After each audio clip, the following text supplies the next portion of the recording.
அன்பானவர்களை, இன்றைக்கு நான் ஒரு அடிப்படையாக அல்லது ஒரு சரித்திரம் என்று சொல்லலாம், மிஷனரி ஊழியத்தினுடைய ஒரு சரித்திரமாக வேத புத்தகத்திலிருந்து இது பரலோகத்திலிருந்து எப்படி ஆரம்பிச்சது, அதிலிருந்து ஆரம்பித்து நம்ம ஃபுல் காஸ்பலுக்குள்ள இது எப்படி நடக்கிறது என்கிற வரைக்கும் கொஞ்சம் சொல்லலாம் என்று நினைக்கிறேன். நீங்களும் நிறைய பேர் முதல் தடவை வந்திருக்கேன்னு சொன்னீங்க, அதனால் இந்த செய்தி உங்களுக்கு பொருத்தமானதாகத்தான் இருக்கும். கவனம் கொடுத்து கேட்கும்படி அன்போடு கேட்டுக்கொள்ளுகிறேன். ஏன்னா மற்ற செய்திகளை போலல்ல, இது கொஞ்சம் வித்தியாசமாக இருக்கும், ஆனால் பைபிளில் உள்ளது தான், நம்மெல்லாம் செய்ய வேண்டியது தான். எனவே அந்த ஒரு ஆர்வத்தோடு நீங்கள் இதை கவனிக்கும்படி அன்போடு கேட்டுக்கொள்ளுகிறேன். சில மிஷனரிகளுடைய ஒரு அவுட்லைன் ஹிஸ்டரி, ஒரு ஒரு ஒரு மேற்கோளாக ஒரு சரித்திரத்தை நான் உங்களுக்கு சொல்லுகிறேன். அது கூடாக மிஷனரி ஊழிய செய்திகளையும் நான் உங்களுக்கு சொல்லும்படியாக விரும்புகிறேன். முதலாவது, உலகிற்கே முதல் மிஷனரி. உலகுக்கே சொல்லுங்க, உலகுக்கே முதல் மிஷனரி. இந்த முழு உலகத்துக்கும் முழு மனுக்குலத்துக்கும் முதல் மிஷனரியாக, மிஷனரினா என்ன தெரியுமா? அனுப்பப்பட்டவர். அல்லேலூயா. அனுப்பப்பட்டவர், தேவ ஊழியத்தின் காரியமாக அனுப்பப்பட்டவர், அவருக்கு தான் மிஷனரி. குறிப்பாக நம்ம இப்போ அந்த மிஷனரி என்கிற வார்த்தையை எதுக்கு பயன்படுத்துகிறோம்னு சொன்னால், இப்போ எல்லா ஊழியக்காரங்களுமே அனுப்பப்பட்டவர்கள் தான். எல்லாருமே தேவனால் அழைக்கப்பட்டு தேவன் தந்த ஊழியத்துக்காக அனுப்பப்பட்டிருக்கிறோம்.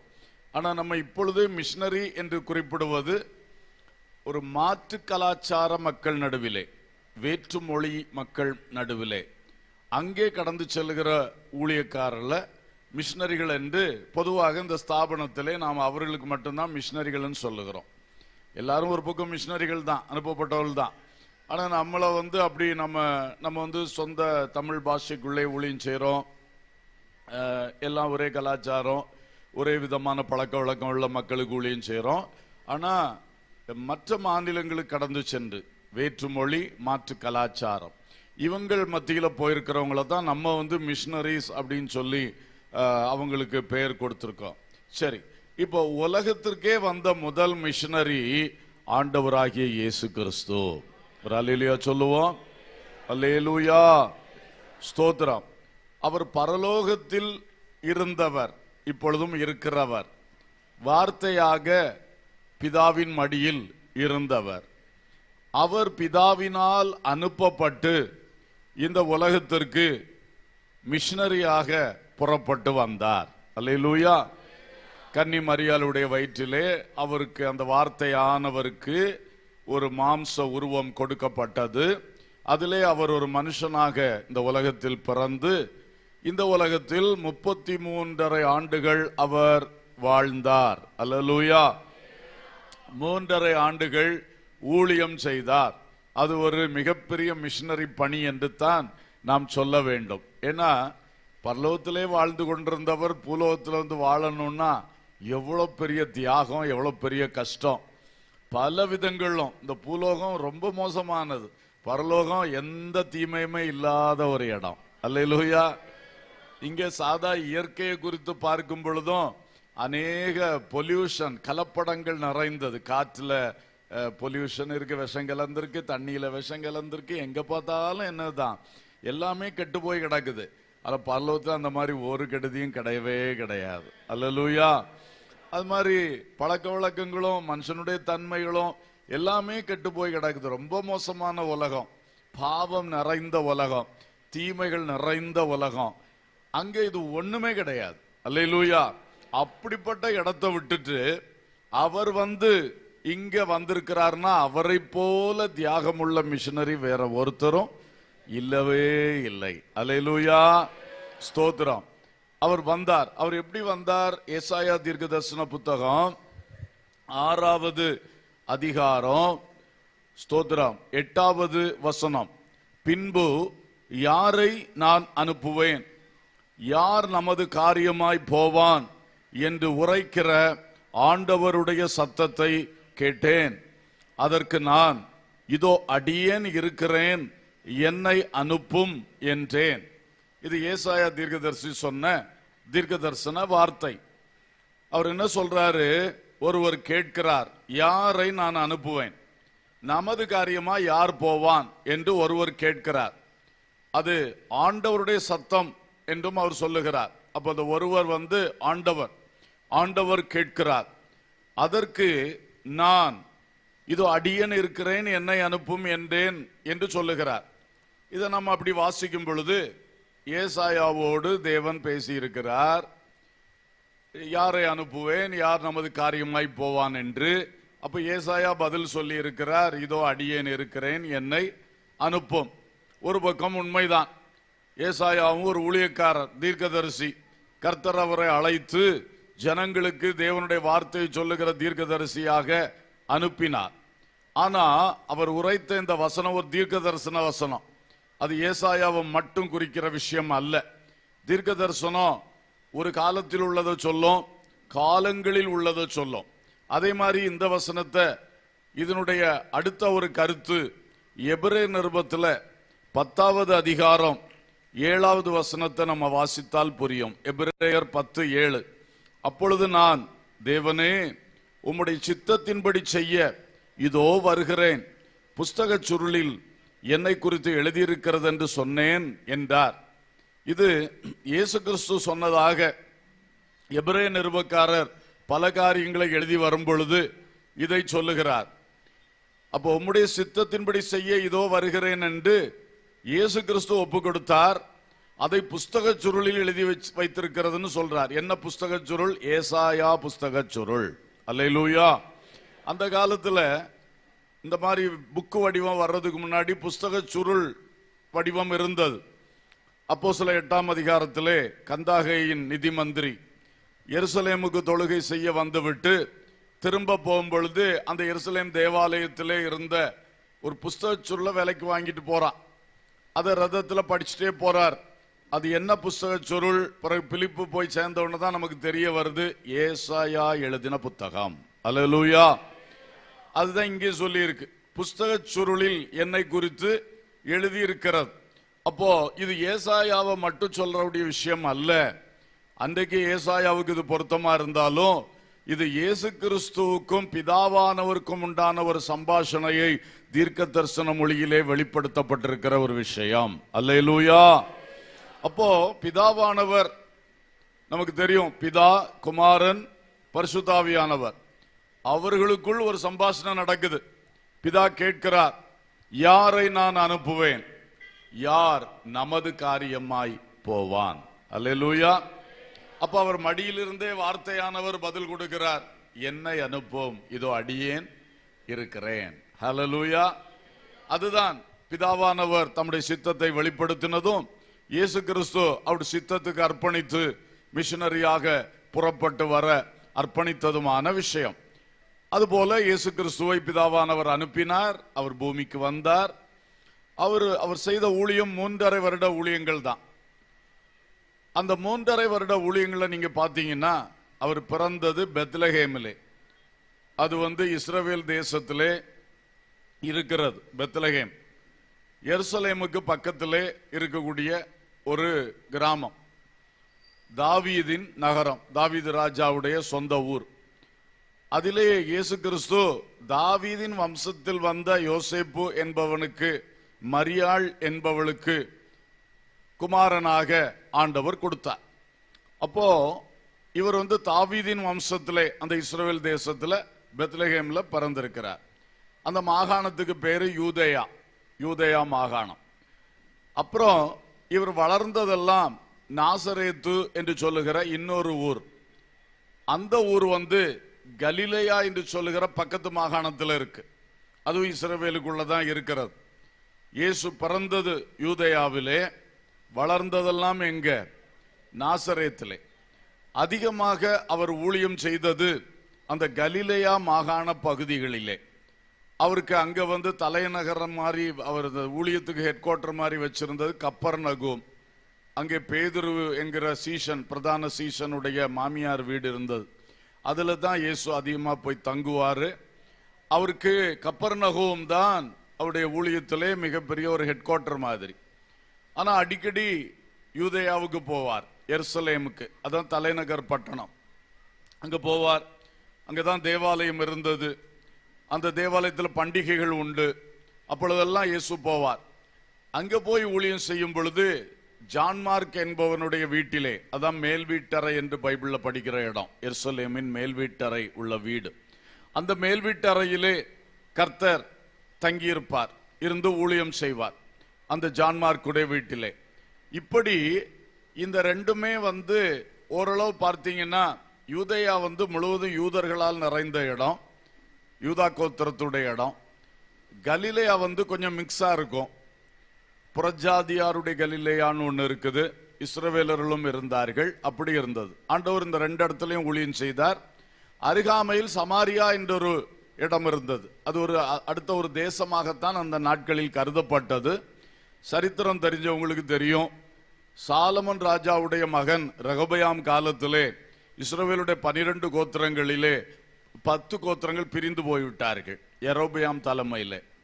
அந்த கோத்திரங்கள் சமாரியாவை தலைநகராக்கி கொண்டு அவர்கள் தனி இஸ்ரவேல் நாடாக இருந்தார்கள். அன்று முதல் அவர்கள் விட்டு பிரிந்து சென்ற இந்த யூதா கோத்திரமும் பென்யமீன் கோத்திரமும் மட்டும் சேர்ந்து எருசலேமை தலைநகராய் கொண்டு தாவீதின் வம்சாவளி ராஜாக்களால் ஆளுகை செய்யப்பட்டு வந்தது. அப்போ இந்த இவங்களுக்கு பேர் தான் சமாரியர்கள், பிரிந்து சென்ற இஸ்ரவேலர்கள் சமாரியர்கள் சொல்லுவதுண்டு. அவங்களுக்கு பைபிள்ல எப்ராயிமர்னு இன்னொரு பேர் இருக்கு. இதெல்லாம் பைபிள் வாசிக்கும் பொழுது உங்களுக்கு தெரியும், அதனால தான் இதெல்லாம் சொல்றேன். அவங்க இந்த எப்ராயிமர்னு ஏன் பேர் பெற்றாங்கன்னா, அவங்களுக்கு இதுவரைக்கும் தலைமை கோத்திரமா இருந்தது யூதா. இப்ப யூதா விட்டு பிரிஞ்சு போன பிறகு அந்த 10 கோத்திரங்கள்ல தலைமை கோத்திரமா நின்னது எப்ராயிம். ஆனால அவங்களுக்கு ஒரு பெயர் எப்ராயிமர், இன்னொன்னு சமாரியாவை தலைநகராக கொண்டு அவங்க இருந்தனால சமாரியர். இன்னொரு வகையில இஸ்ரவேலர்னும் சொல்லி இருக்கோம். இவங்கள யூதர்கள் அப்புறம் சொல்ல ஆரம்பிச்சிட்டாங்க. அவங்கள இஸ்ரவேலர்னு சொன்னாங்க. அதனால இந்த 10 கோத்திரத்தாருடைய விஷயம் 3 பெயர்களில் பைபிள்ல இருக்கும். கவனித்து படித்தா தான் நாம பகுத்து அறிய முடியும். இஸ்ரவேலர் ரெண்டும் இருக்கும், எப்ராயிமர் ரெண்டும் இருக்கும், சமாரியர் ரெண்டும் இருக்கும். மற்றவர்கள் பூர்வீகத்துல சாலமோன் காலம் வரைக்கும் அவங்க இஸ்ரவேலர் தான் அழைக்கப்படுவாங்க. அதுக்கு பிறகு யூதர்கள் என்று அழைக்கப்படுவார்கள். சரி, இப்போ இயேசு கிறிஸ்து அந்த சமாரியரிடத்திலும் போய் மிஷனரி ஊழியம் செய்தார். அல்லேலூயா. யோவான் 4ஆம் அதிகாரம் சமாரியா ஸ்திரியை அவர் சந்தித்த சம்பவம் இருக்கிறது. ஏன்னா யூதர்கள் அவங்கள ரொம்ப வெறுப்பாங்க. அவங்க பிரிஞ்சு போன கூட்டத்தார் ஆனபடினால கடுமையா எதிர்ப்பாங்க. அவங்களோட கொடுக்கல் வாங்கல் வைக்க மாட்டாங்க. இந்த இது பொண்ணு கொடுக்கறது, பொண்ணு எடுக்கிறது, இது ஒன்றும் வைக்க மாட்டாங்க. ரொம்ப வெறுப்பா இருப்பாங்க. ஆனா இயேசு அவர் பிறவியில யூதனா பிறந்தாலும் அவர் கர்த்தர், அவர் ரட்சகர், எல்லாருக்கும் உள்ளவர். அதனால அவர் சமாரியாவுக்கு போனார். போய் அங்கேயும் தங்கி இருந்து, கிராமத்தில் தங்கி இருந்து ஊழியம் செய்திருக்கிறார். அப்போ இப்போ நமக்கு தென்னிந்தியா வட இந்தியா மாதிரி அந்த காலத்துல இந்த யூதேயாவும் மேல கலிலேயா, அந்த பக்கம் சமாரியா, இதெல்லாம் எல்லாம் ஒரே இஸ்ரவேல் தேசம்தான். ஆனாலும் இந்த பிரிவினைகள் இருக்கிற பார்த்தீங்களா, கொஞ்சம் கொஞ்சம் அதே மாதிரி. ஆனா இயேசு அந்த பிரிவினைகளை எல்லாம் விட்டு அந்த 3 மாகாணங்களிலும் ஊழியம் செய்தார். ஒரு அல்லேலூயா சொல்லுவோம். நமக்கும் இந்த மாதிரி தன்மைகள் எல்லாம் இருக்கணும். யாரையும் பிரித்து பார்க்க கூடாது. மத ரீதியாகவோ ஜாதி ரீதியாகவோ மொழி ரீதியாகவோ ஒரு பிரிவினை வாதத்துக்கு எப்பொழுதுமே நம்ம நினைச்சு கூடாது, இடம் கொடுக்கவே கூடாது. அல்லேலூயா. நம்முடைய தேசத்திலும் இப்படிப்பட்ட தீமைகள் தான் இப்ப ரொம்ப தலையெடுத்து நிக்கிறது. கர்த்தரை மாற்றுவாராக. அப்போ இயேசு கிறிஸ்து ஊழியம் செய்தார். அது மட்டும் இல்ல, அவர் ஊழியம் செய்த 3.5 வருஷ காலத்துல கதரேனருடைய நாட்டுக்கு போனார். அது அந்நிய தேசம், நமக்கு ஃபாரின் கண்ட்ரி மாதிரி. அவர் அங்க போனார். படகு பயணம் செய்து அங்க போயிட்டு அங்க ஒரு பயங்கரமான லேகியோன் பிசாசு பிடித்தவனை குணமாக்கினார். அல்லேலூயா. அது மாதிரி அவர் அந்த சிரோபெனிக்கியா என்று சொல்லுகிற இடத்துக்கு போயிருக்கிறார். அதெல்லாம் ஓரளவு ஃபாரின் கண்ட்ரிஸ் மாதிரி உள்ளது, இவங்களுக்கு வெளியே உள்ளது. அப்போ ஆண்டவர் இஸ்ரவேலருக்கு மட்டுமல்ல, அவர் இருந்த உலகத்தில் இருந்த 3 வருஷத்திலே புறஜாதிகளுக்கும் இஸ்ரவேலர் அல்லாதவர்களுக்கும் ஊழியம் செய்திருக்கிறார். அப்ப இயேசு கிறிஸ்துவுடைய மிஷனரி ஊழியம் என்று சொல்லுவது சொந்த ஜனத்தாருக்கும் அந்நிய ஜனத்தாருக்கும் வெகு தொலைவில் இருந்த ஜனத்தாருக்கும் செய்திருக்கிறார். ஒரு அல்லேலூயா சொல்லுவோம். அப்ப இந்த மிஷனரி ஊழியம் என்பது அது ஒரு இடத்திலிருந்து புறப்படுது, அது அடுத்த மாகாணங்கள்ல பரவுகிறது, அந்நிய தேசங்களுக்கும் கடந்து செல்லுகிறது. ஆமென். இன்றைக்கு இந்த ஃபுல் காஸ்பல் ஸ்தாபனத்திற்கும் கர்த்தர் அந்த பாக்கியத்தை தந்தபடியினால் கர்த்தரை ஸ்தோத்திரிக்கிறேன். அல்லேலூயா. இன்றைக்கு நாம் நம்முடைய தமிழ்நாட்டு மாநிலத்தை விட்டு இந்தியாவின் பல மாநிலங்களிலே மிஷனரிகளை அனுப்பி ஊழியம் செய்கிற பாக்கியத்தை நமக்கு தந்திருக்கிறார். அயல் நாடுகளிலும் சுமார் 10 நாடுகளிலே ஊழியம் செய்கிற பாக்கியத்தை நமக்கு தந்திருக்கிறார். ஆமென், ஸ்தோத்திரம். இயேசு கிறிஸ்துவுடைய மிஷனரி ஊழியத்தை குறித்து நான் சொன்னேன். சரி, அப்போ முதல்ல நான் ஃபர்ஸ்ட் பாயிண்ட், உலகத்துக்கே முதல் மிஷனரி யாரு? இயேசு கிறிஸ்து. இரண்டாவது பாயிண்ட்டுக்குள்ள வருவோம். உலக நாடுகளுக்கு முதல் மனித மிஷனரி. இது தேவகுமாரனாகிய மிஷனரி முதல்ல சொன்னது.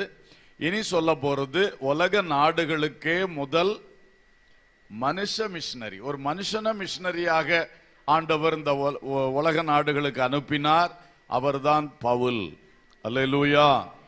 பவுல் அப்போஸ்தலன்.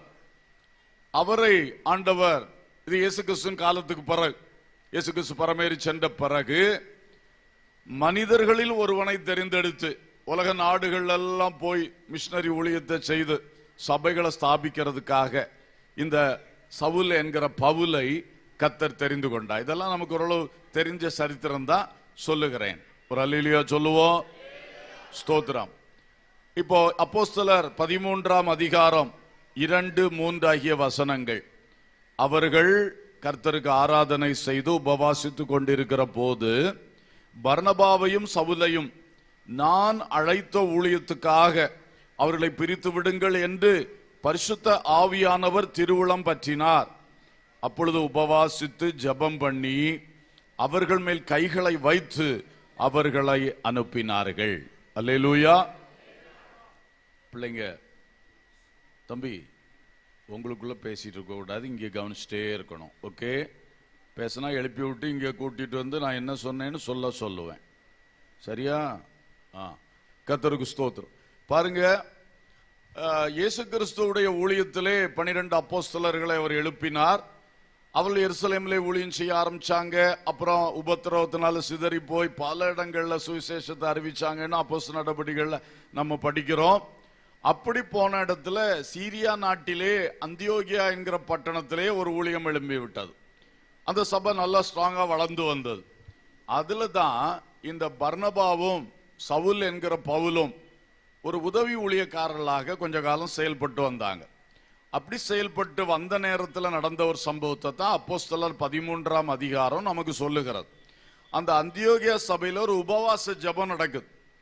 அந்த உபவாச ஜெபத்துல திடீர்னு ஆவியானவர் பேசுகிறார், இந்த பர்னபாவையும் இந்த சவுலையும் நான் அழைத்த ஊழியத்துக்காக பிரித்து விடுங்க. அப்ப அந்தியோகியா சபையில் இருந்த உதவி ஊழியர்களில் 2 பேரை கர்த்தர் தம்முடைய மிஷனரி பணிக்காக தெரிந்து கொண்டு அவர்கள் அந்த சபையில பேசுறார். உடனே அவங்க கீழ்ப்படிந்து, இந்த ஊழியக்காரங்க நல்ல பிரயோஜனமா இருந்திருப்பாங்க, தீர்க்க தரிசனம் சொன்னாங்க, போதனை பண்ணினாங்க, அப்படியெல்லாம் இருக்கு.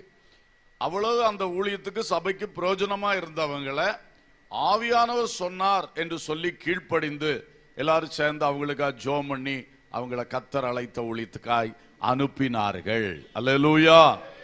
ஸ்தோத்திரம். ஒவ்வொன்றிலையும் நமக்கு ரொம்ப பாடங்கள் இருக்கிறது. நம்ம ஊழியக்காரங்களுக்கும் இடமாற்றம் உண்டு, ஊழியர் இடமாற்றம். அப்படித்தானே? ஆமா.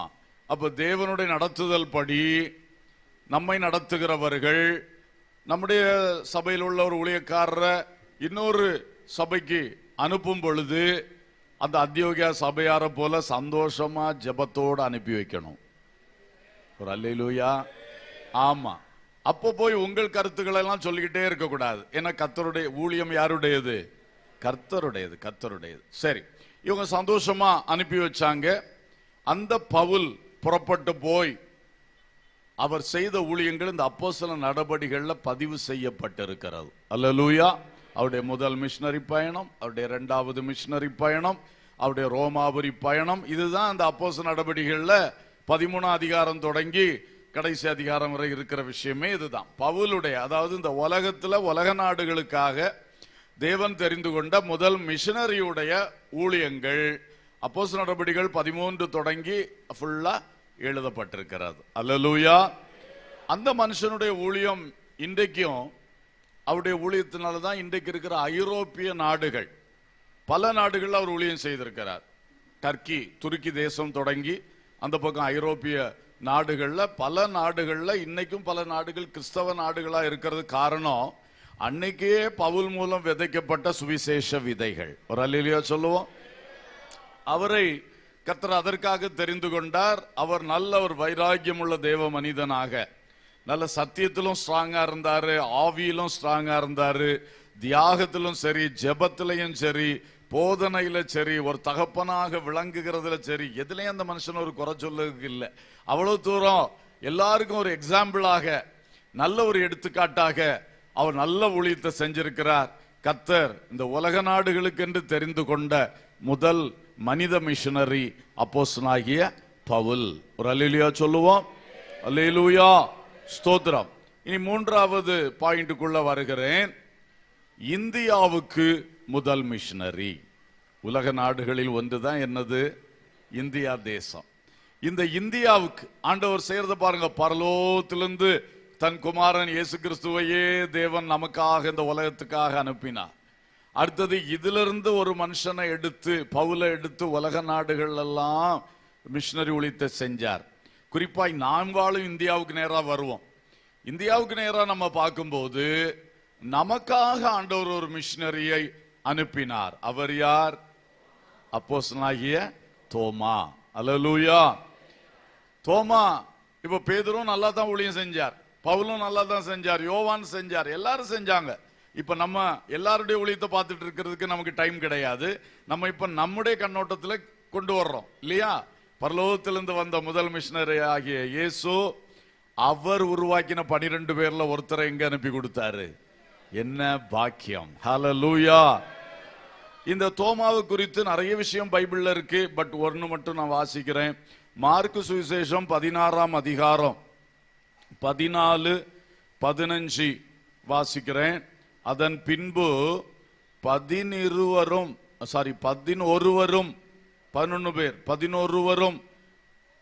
போஜன பந்தி இருக்கையில் அவர்களுக்கு அவர் இயேசு, உயிர்த்தெழுந்த இயேசு தரிசனமாகி, உயிர்த்தெழுந்திருந்த தம்மை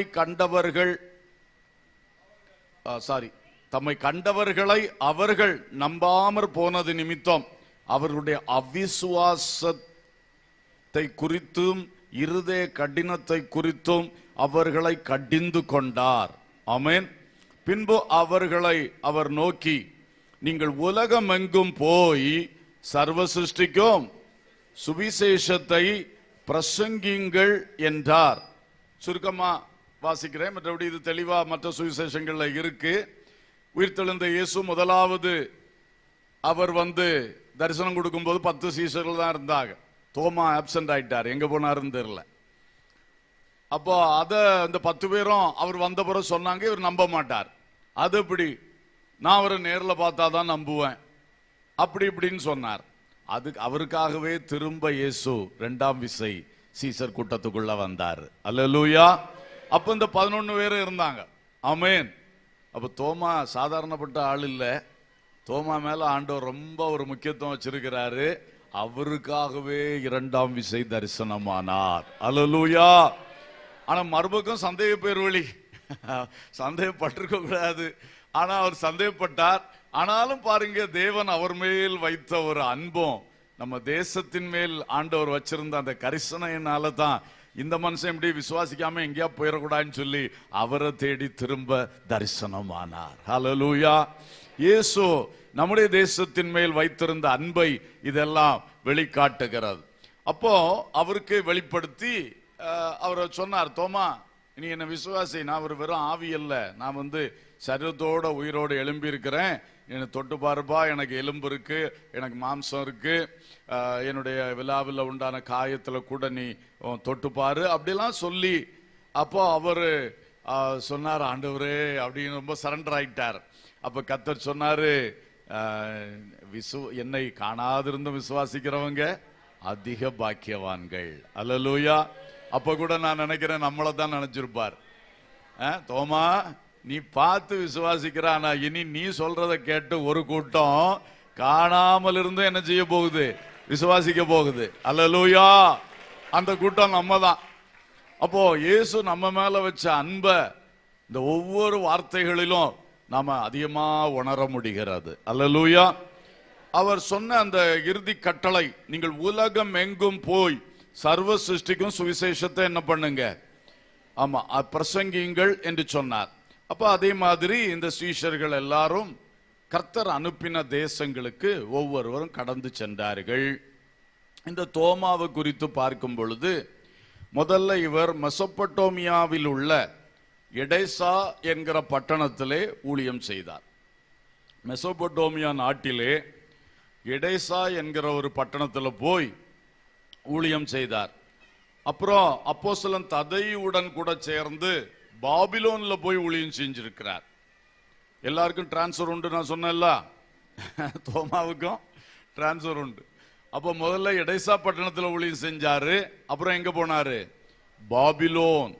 அங்க போயிட்டு ஊழியம் செய்தார். அதுக்கு பிறகு அவர் தனியாக பாபிலோன்ல ததையு கூட சேர்ந்து 2 பேருமா ஊழியம் செய்தாங்க. அப்புறம் அவர் தனியாக அவர் பாரசீகம் என்கிற பகுதியில் உள்ள அபியாபெனி என்கிற இடத்துல வந்து ஊழியம் செய்தார்.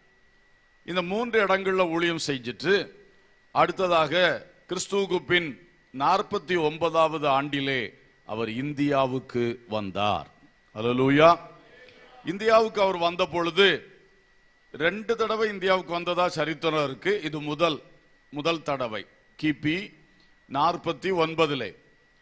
இன்றைய பஞ்சாப் மாநிலத்திலே, அன்றைக்கு அது காந்தாரம் என்று அழைக்கப்பட்டது, பழைய சரித்திரத்தில் காந்தாரம் என்று இருக்கும், அது வந்து இன்றைய பஞ்சாப் மாநிலம். இந்த காந்தாரத்தை ஒரு குந்தபோரஸ் என்கிற ஒரு மன்னன் ஆட்சி செய்து வந்த காலத்திலே இவர் ஒரு கட்டட வல்லுநராக அந்த தேசத்துக்குள் நுழைந்ததாக சரித்திரம் சொல்லுகிறது.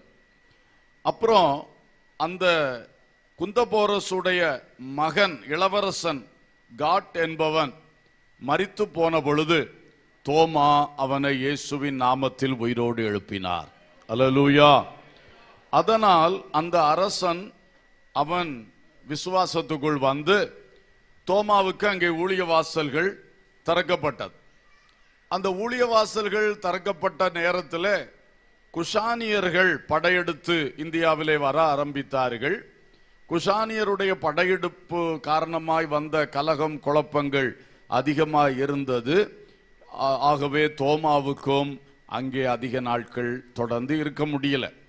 எனவே அவர் அந்த பஞ்சாபை விட்டு ஒரு சோகோட்டிரா என்கிற ஒரு தீவுக்கு கடந்து சென்றிருக்கிறார். அங்கே ஓரிரு ஆண்டுகள் அவர் ஊழியம் செய்துவிட்டு கிபி 52வது ஆண்டு அவர் மறுபடியும் இந்தியாவுக்கு வந்திருக்கிறார். அல்லேலூயா. இம்முறை அவர் இந்தியாவுக்கு வந்த பொழுது அவர் வந்து கொக்கோட்டிராவிலிருந்து ஒரு வணிக கப்பலில் ஏறி மலபார் என்கிற பகுதி, கேரளா மலபார் என்கிற பகுதியிலே அவர் வந்து கிரங்கனூர் என்கிற துறைமுகத்திலே வந்திருக்கிறார். அந்த கேரளாவில் மலபார் பகுதியில் இருக்கிற கிரங்கனூர் என்கிறதான துறைமுகத்திலே அவர் வந்த பொழுது அங்கே சில யூதர்கள் இருந்திருக்கிறார்கள். இப்பொழுதும் யூதர்கள் இருக்கிறாங்க. கொச்சி பட்டணத்திலெல்லாம் யூதர்கள் இருக்கிறாங்க. அவங்களுடைய ஒரு ஜெப ஆலயம் சினகாகு கூட இப்பொழுதும் கொச்சின்ல இருக்கிறது. அப்போ இவர்கள் வரவேற்றிருக்கிறார்கள். இவரும் ஒரு யூதன் அல்லவா, இவர்கள் வரவேற்று அப்படியாத்தான் இவர் இந்தியாவிலே கொச்சியில் வாழ்ந்த யூதர்களுடைய வரவேற்பு நிமித்தம் இவர் ஊழியம் செய்ய தொடங்கினார். இவர் வந்து கேரளாவில் நீண்ட காலம் ஊழியம் செய்து 7 சபைகளை ஸ்தாபித்திருக்கிறார். அல்லேலூயா. கேரளாவில் 7 சபைகள், கொடுங்கல்லூர் என்கிற ஒன்று, பரவூர் என்கிற ஒரு இடம், பழையூர் என்கிற ஒரு இடம், கோக்கமங்கலம் என்கிற ஒரு இடம், நிராணம் என்கிற இடம், நிலக்கல் என்கிற இடம், கொல்லம் என்கிற கோயிலோன். அப்புறம் இந்த 7 சபைகளுக்கோடு கூட கன்னியாகுமரி மாவட்டத்திலே, அன்றைக்கு அது கேரளாவோடு இருந்தது என்பது உங்களுக்கு தெரியும், அவர் அந்த திருவாங்கூர் மகாராஜாவுடைய காலத்திலே அந்த ஆட்சியின் கீழ் இருந்த அந்த இடத்திலே வந்து திருவிதாங்கோடு என்கிற இடத்திலும் ஒரு ஆலயத்தை கட்டினார். ஆனால் அது ஒரு சிற்றாலயம். அதனால இவங்க என்ன சொல்லுவாங்கன்னா, தோமா ஏழரை பள்ளி கட்டினார்னு மலையாளத்தில் சொல்லுவாங்க. மலையாளத்தில் சர்ச்சுக்கு பள்ளின்னு சொல்லுவாங்க. அங்கே 7 கட்டினாரு, கன்னியாகுமரியில் எத்தனை கட்டினாராம்? 6 கட்டினாரு அப்படின்னு ஏழரை பள்ளி கட்டினார் அப்படின்னு சொல்லுவாங்க. அதனால இந்த திருவிதாங்கோட்டில் இப்பொழுதும் அந்த ஆலயம் இருக்கிறது, சின்ன ஆலயம்தான், அறப்பள்ளின்னு சொல்லுவாங்க. நம்முடைய கடமலை குன்றிலிருந்து ஒரு 5 கிலோமீட்டர் தொலைவில் இருக்கிறது. அல்லேலூயா, ஸ்தோத்திரம். கடமலை குன்று கன்வென்ஷனுக்கு வாங்க சொல்ல விட்டுட்டேன். மே மாதம் 6ஆம் தேதி தொடங்கி 10ஆம் தேதி வரைக்கும் கன்வென்ஷன் இருக்கிறது. வந்துட்டு அந்த 5 கிலோமீட்டர் தானே, அதில் போய் தோமா கட்டின ஆலயத்தையும் ஒன்று பாருங்க. அல்லேலூயா. எனக்கு ரொம்ப ஆச்சரியம், நம்முடைய ஸ்தாபகரை பாஸ்டர் ஜான்ரோஸ் அவர்களை அந்த தோமா அன்னைக்கு கட்டின ஆலயத்துக்கு 5 கிலோமீட்டர் பக்கத்தில் கடமலக்குண்டில் ஊழியத்தை கொடுத்து இன்னைக்கு இந்த ஊழியம் எழும்பி உலகமெல்லாம் போறதுக்கு ஆண்டவர் உதவி செய்திருக்கிறார். அல்லேலூயா, ஸ்தோத்திரம். பாருங்க, இந்த தோமா அப்போஸ்தலன் அப்படி நல்ல ஊழியம் செஞ்சாரு. அப்புறம் கன்னியாகுமரியிலிருந்து புறப்பட்டு உங்க ஊர் வழியா தான், எந்த ஊர் வழியா போனாருன்னு தெரியல, மதுரை வழியா, பாண்டி நாடுன்னு சொல்லுவாங்க அந்த காலத்தில், இதெல்லாம் பாண்டி நாடு. இந்த பாண்டி நாடு வழியா மெட்ராஸ் போயிருக்கிறார். போற வழியில இந்த பாண்டிய நாட்டு மன்னன் ஒருவன் மனம் திரும்பினதாக, இயேசு கிறிஸ்துவுக்கு சீஷனாய் மாறினதாக ஒரு சரித்திரம் இருக்கிறது. அப்புறம் சென்னையில் போனாரு. அந்த இப்பொழுதுதான் சென்னை, அன்றைக்கு மெட்ராஸ். அங்க போய் மயிலாப்பூர்ல தேவனுடைய ஊழியத்தை செய்தார், ஆலயத்தை கட்டினார். அந்த மயிலாப்பூர்ல ஒரு சின்ன மலை பெரிய மலை என்று ஒன்று சேர்ந்து இருக்கிறது. அதுல அந்த சின்ன மலையில் ஒரு குகையில் அடிக்கடி போய் அவர் ஜபம் பண்ணுவது வழக்கம். அதை பார்த்து வச்சுட்டு அங்குள்ள காளி கோயில் பூஜாரிகள் அவர்களில் ஒருவன் இவரை ஈட்டியால் குத்தினான். அவர் இந்த குத்தும் பட்டுக்கிட்டு அந்த சின்ன மலையிலிருந்து நடந்தும் ஊர்ந்துமாக பெரிய மலைக்கு போய் அங்கேயே மரித்து போனார். தோமா அப்போஸ்தலன் இயேசுவின் கையால் வளர்க்கப்பட்ட 12 பேரில் ஒருவர். அவர் இயேசுடைய போதனைகளை நேரில் கேட்டவர், இயேசுவோடு கூட இருந்தவர். அவரை கொண்டு வந்து நம்ம ஊர்களெல்லாம் ஊழியம் செய்ய வச்சு நம்முடைய தமிழகத்தின் தலைநகரத்தில் இரத்த சாட்சியாய் மரிக்க வைத்தது தேவனுடைய சித்தம். ஹல்லேலூயா. ஒரு கோதுமை மணி நிலத்தில் விழுந்தது போல இந்த இந்தியாவுக்கு அனுப்பப்பட்ட முதல் மிஷனரி தமிழகத்தின் தலைநகரத்திலே, தமிழ்நாட்டின் தலைநகரத்திலே விதைக்கப்பட்டிருக்கிறார். ஹல்லேலூயா. இந்த சரித்திரங்கள் நாம் அறிந்திருக்க வேண்டிய மிக முக்கியமான சரித்திரங்கள். இப்போ 4வது பாயிண்ட்டுக்குள்ள வர்றேன். தோமா அப்போஸ்தலனுடைய காலத்திலே இயேசு சொன்ன ஊழியம் தான் அவர் செஞ்சார். இயேசு இந்த சுவிசேஷங்களை சொல்லி இருக்கிற ஊழியத்தை தான் செஞ்சார். அப்போ அது ஆவிக்குரிய ஊழியம், பரிசுத்தாவினால் நிறைந்த ஊழியம், சத்தியத்தில் எதுவும் மறைக்காம சொல்லப்பட்ட ஊழியம். ஆனா அது காலங்கள் மாறின பொழுது அது திரித்து குழப்பி மாற்றப்பட்டு விட்டது. கிறிஸ்தவமே என்னாச்சு, மாறி மாறி அது சத்தியத்தை இழந்த கிறிஸ்தவமாக, பரிசுத்த ஆவியின் வல்லமைய அபிஷேகத்தை இழந்த ஒரு கிறிஸ்தவமா மாறி காலங்கள் அப்படியே நூற்றாண்டுகள் உருண்டோடி விட்டன. அப்போ பல மிஷனரிகள் வந்தார்கள், பேர் கிறிஸ்தவ சபைகள் என்று நாம் சொல்லுவோமே. அதுல நிறைய பேர், அந்த சரித்திரங்கள் தான் இன்னைக்கு நிறைய வெளியே தெரியும். ஆனால் அடுத்து நான் சொல்ல வருவது தமிழ்நாட்டுக்கு வந்த முதல் பெந்தெகோஸ்தே மிஷனரி. ஒரு அல்லேலூயா சொல்லுவோம். தமிழ்நாட்டுக்கு வந்த முதல் பெந்தெகோஸ்தே மிஷனரி. பெந்தெகோஸ்தே மிஷனரியுடைய சரித்திரம் ரொம்ப இருட்டடிப்பு செய்யப்பட்டிருக்கிறது. தேடி தேடி படித்தாலும் கிடைக்காது. சில புத்தகங்களில் இருக்கிறதும் இந்த புத்தகங்கள் நமக்கு ஈஸியா கிடைக்கவும் செய்யறதில்லை. அப்போ இந்த மற்றபடி பேர் கிறிஸ்தவ ஸ்தாபனங்கள்ல உள்ள மிஷனரிகள் எல்லாருக்கும் பயங்கர சரித்திரங்கள் இருக்கிறது, புக்கில் இருக்கு, அதை விட்டுருவோம். இப்ப நம்ம தமிழ்நாட்டுக்கு வந்த முதல் பெந்தெகோஸ்தே மிஷனரி குறித்து உங்களுக்கு சொல்லுகிறேன். Pastor DK. Thomas farad. இந்த தாமஸ் ஃபேரட் என்பவர் தான் தமிழ்நாட்டிற்கு வந்த முதல் பரிசுத்தாவினால் நிரப்பப்பட்டு வந்த மிஷனரி. அல்லேலூயா. ஆவிக்குரிய சத்தியத்தை வெளிப்படுத்தின மிஷனரி. இவர் நார்வே நாட்டை சேர்ந்தவர். நார்வே நாட்டில் இவர் ஒரு பேர் கிறிஸ்தவ சபையின் போதகராக இருந்திருக்கிறார். அப்போ அவங்களுக்கு சர்ச்சு கட்ட வேண்டும் என்று வந்த பொழுது எல்லாரும் அந்த காலத்தில் சர்ச்சு கட்டணும், அமெரிக்கா தேசத்தில் போகணும், பணம் வசூலிக்கணும், அப்படி ஒரு காரியம் இருந்து இவரும் அமெரிக்கா போயிருக்கிறார். போய் எதுக்கு? நார்வே நாட்டில் அவருடைய சர்ச்சை சபை கட்டடத்தை கட்டுவதற்காக. அங்கே இவர் போன காலம் 1906ஆம் ஆண்டு. அந்த நாட்களில் தான் அமெரிக்காவில் அசுசா தெரு என்று சொல்லுகிற இடத்திலே வில்லியம் செய்மோர் என்கிற ஒரு மனிதன் நடத்தி வந்த பைபிள் காலேஜில் பரிசுத்தாவி ஊற்றப்பட்டு, ஒரு வாலிப பெண் மேல் பரிசுத்தாவி ஊற்றப்பட்டு, அவளிடத்திலிருந்து அந்த பரிசுத்தாவியானுடைய கிருபை வரங்கள் வெளிப்பட்டு, அது அநேகர் பெற்றுக்கொண்டு உலக நாடுகளெல்லாம் இன்றைக்கு இருக்கிற பெந்தெகோஸ்தே சபைகளுடைய ஆரம்பமே அந்த அசுசா தெருவின் எழுப்புதல். அல்லேலூயா. இந்த மனுஷன் அங்க போன பொழுது அந்த எழுப்புதல் நடந்து கொண்டிருந்த காலம். இவர் அங்க போனோடனே இவரும் பரிசுத்த ஆவியின் அபிஷேகத்தை பெற்றுக்கொண்டார். ஒரு பேர் கிறிஸ்தவ சபை போதகராத்தான் போனாரு. அங்க போய் இவருக்கும் அபிஷேகம் கிடைத்தது. சத்தியங்களை, அதனுடைய தாற்பயத்தை தெளிவா அறிந்து கொண்டார்.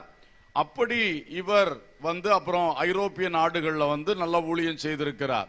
இவரை ஐரோப்பிய அப்போஸ்தலன் என்றும் சொல்லுவார்களாம். அப்பாஸ்டல் ஆஃப் யூரோப் என்று சொல்லி இவரை அழைப்பார்கள் என்று சொல்லி இருக்கிறது. இந்த மனுஷன் 1907ஆம் ஆண்டு தமிழ்நாட்டிற்கு உதகமண்டலம் நீலகிரி மாவட்டத்தில் உள்ள குன்னூர் என்கிறதான இடத்திலே ஒரு கூட்டத்தை நடத்தி இருக்கிறார். அந்த கூட்டத்தில் அநேகர் போனார்கள். அவர்களெல்லாம் பரிசுத்தாவியினால் நிரப்பப்பட்டார்கள். அல்லேலூயா. முதல் விசை தமிழ்நாட்டுக்குள்ள இந்த மனுஷனை கொண்டு கர்த்தர் அநேகரை பரிசுத்த ஆவியினால் நிரப்பினாராம்.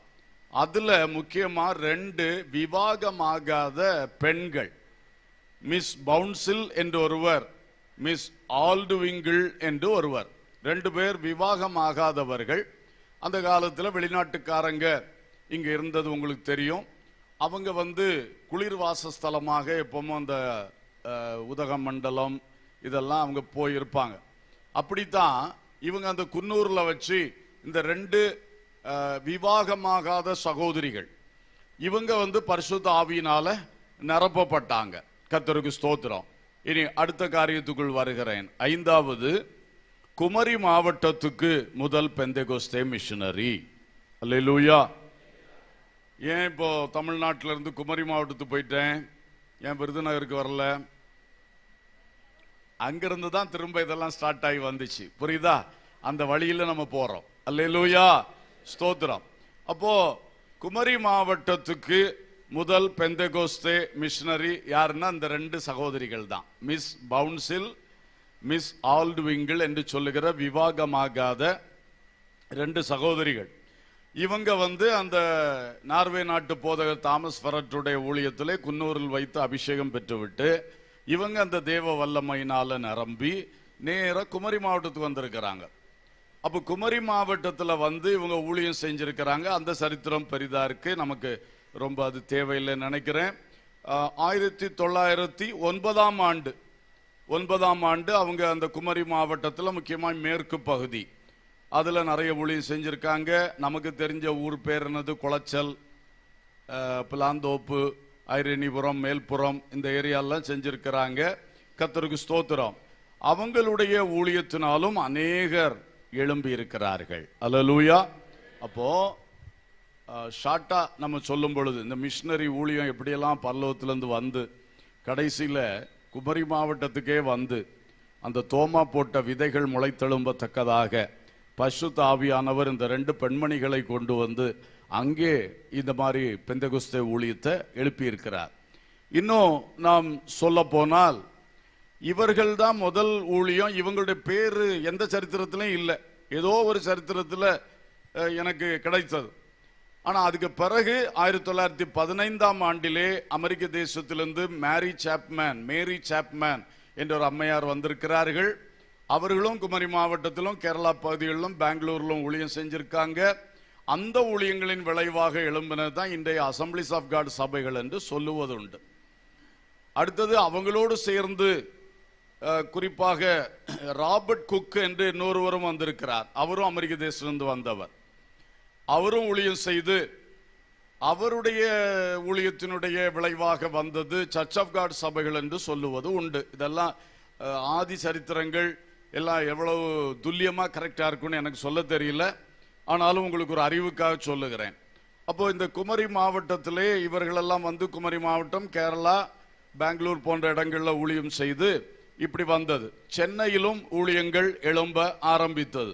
இந்த காலத்தில் இனி நல்ல கவனிங்க, 1927 ஆண்டு, 27வது ஆண்டு பாஸ்டர் பால் ராமன்குட்டி என்பவர் இலங்கையிலே அவர் வந்து ஒரு இந்து மார்க்கத்திலிருந்து ரட்சிக்கப்பட்டு சிபிஎம் என்று சொல்லுகிற, இன்றைக்கு டிபிஎம் என்று இருக்கிறது, தி பெந்தெகோஸ்தே மிஷன், அதனுடைய முதல் இது வந்து சிலான் பெண்டெகாஸ்டல் மிஷன், சிபிஎம். அவர் தான் அதனுடைய ஃபவுண்டர். அவர் அந்த ஊழியத்தை ஆரம்பித்தார். ஆரம்பித்து விட்டு அவர் 1928 இந்தியாவிலே ஊழியம் செய்திருக்கிறார். அவருடைய ஊழியத்தில் எழும்பின பாஸ்டர் ஜி தாமஸ் என்பவர் கேரளாவிலே அதிகமாய் ஊழியத்தை வளர்த்தி இருக்கிறார். அவருடைய ஊழியத்தில் எழும்பினவர்கள் அன்றைக்கே பல உலக நாடுகளில் போய் ஊழியம் செஞ்சிருக்கிறாங்க.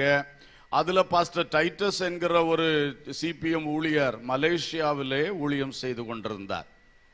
அந்த நாட்களிலே நம்முடைய ஸ்தாபகர் பாஸ்டர் ஜே ஜான்ரோஸ் அவர்கள் கடமலை குன்றுக்கு அருகில் இத்தவளை என்கிற ஊரை சேர்ந்தவர்கள். இவர்கள் ஒரு ஆசிரியர் பணிக்காக மலேசியா சென்றிருக்கிறார்கள். இவரும் பாஸ்டர் ஜி சுந்தரம் ஐயா ரெண்டு பேரும் அன்னைக்கு மலேசியா நாட்டில் ஆசிரியர் பணிக்கு சென்றிருக்காங்க. ரெண்டு பேரும் சிஎஸ்ஐ அல்லது எல்எம்எஸ் சபை சேர்ந்தவங்க. அப்ப இவங்க அங்க போயிருக்கும் பொழுது இவங்க அந்த டிபிஎம் சபைக்கு, அன்னைக்கு சிபிஎம் சபைக்கு போயிருக்கிறாங்க. பாஸ்டர் டைட்டஸ் அவர்கள் இவர்களுக்கு உபதேசங்களை சொல்லி கொடுத்து இவங்க ரெண்டு பேரும் அங்கே வைத்து பரிசுத்த ஆவியினால் நிரப்பப்பட்டார்கள். அல்லேலூயா. இவர்கள் ரெண்டு பேரும் பரிசுத்த ஆவியினால நிரப்பப்பட்ட பிறகு கர்த்தர் இவர்களோடு பேசி இவர்கள் ரெண்டு பேரையும் ஊழியத்துக்கு என்று அழைத்தார். அதனால இவங்க ரெண்டு பேரும் தன்னுடைய டீச்சர் ஜாப், ஆசிரியர் பணியை, மலேசியாவிலே ஆசிரியர் பணியை ராஜினாமா செய்துவிட்டு இந்தியா திரும்பினார்கள். அப்பொழுது கர்த்தர் பாஸ்டர் ஜான்ரோஸ் ஐயாவுக்கு இந்த கடமலை குன்றை காட்டி, அவருடைய ஊருக்கு பக்கத்து ஊர் தான் கடமலை குன்று, அதை காட்டி 1932 ஊழியத்தை தொடங்கி 33 கடமலை குன்று சபையை உருவாக்கினார். அல்லேலூயா. பாஸ்டர் ஜி சுந்தரம் ஐயா அவருக்கு பள்ளியாடி சொந்த ஊரு. அவர் அங்கே ஜெபம் பண்ணி கொண்டிருந்த பொழுது கோ டு மெட்ராஸ் என்று கர்த்தர் அவரோடு பேசினதுனால அவர் புறப்பட்டு சென்னைக்கு சென்று புரசைவாக்கம் என்கிற இடத்திலே அவர் ஊழியத்தை ஆரம்பித்து ஒரு பெரிய ஊழியத்தை ஸ்தாபித்து அது இன்றைக்கு அப்போஸ்தல கிறிஸ்தவ சபையாய் உலகமெங்கும் பரவி நிற்கிறது. அல்லேலூயா. பாஸ்டர் ஜான்ரோஸ் அவர்கள் அன்றைக்கு ஆரம்பித்த கடமலை குன்று சபை இன்றைக்கு ஃபுல் காஸ்பல் பெண்டிகோஸ்டல் சர்ச்சாக உலகமெங்கும் பரவி நிற்கிறது. அல்லேலூயா. இப்போ சரித்திர தொடர்ச்சி எல்லாம் கொஞ்சம் பிடி கிடைக்குதா? எங்க இருந்தோ எங்கேயோ வந்திருக்கிறோம். பரலோகத்திலிருந்து புறப்பட்டு இப்போ ஃபுல் காஸ்பலுக்குள்ள வந்து நிற்கிறோம். கர்த்தருக்கு ஸ்தோத்திரம். அப்போ இப்படிதான் இவங்க வந்து கர்த்தருக்குள்ள வந்தாங்க. ஊழியத்தை கடமலை குன்றில் தொடங்கினார். அவர் ஆரம்பத்தில் சிபிஎம்ல தான் ஊழியம் செஞ்சார் நம்முடைய ஸ்தாபகர். ஆனால் நமக்கு ஃபுல் காஸ்பல் பெண்டிகாஸ்ட் சர்ச்சுக்கு ஊழியத்துக்கு 1933 தான் இன்னைக்கு எஸ்டாப்ளிஷ் சொல்லுவோம். ஏன்னா கடமலை குன்று சபை 1933 ஸ்தாபிக்கப்பட்டது. ஆமென். அதோடு சேர்ந்து பள்ளியாடி அதெல்லாம் ஜான்ரோஸ் பாஸ்டருடைய முயற்சியினால் ஏற்பட்ட சபைகள்.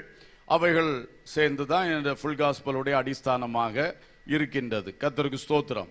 சரி, இப்போ இனி அடுத்தது 6வது பாயிண்ட்ல எஃப்ஜிபிசி உடைய மிஷனரி ஊழியம், இந்த ஃபுல் காஸ்பல் பெண்டிகாஸ்டல் சர்ச்சினுடைய மிஷனரி ஊழியம். ஒரு அல்லேலூயா சொல்லுவோம். ரொம்ப சொன்னா புரியாம இருக்கோ? சரி, புரிய வேண்டியது அவசியம்தான். எப்போ முதல்லாம் சொல்ல முடியாது. இப்போ பாஸ்டர் ஜான்ரோஸ் ஐயா ஆரம்பித்த அந்த ஊழியம் வளர்ந்து பெருகி 1977 மட்டும் அவர் இந்த ஸ்தாபனத்தை நடத்தினார்.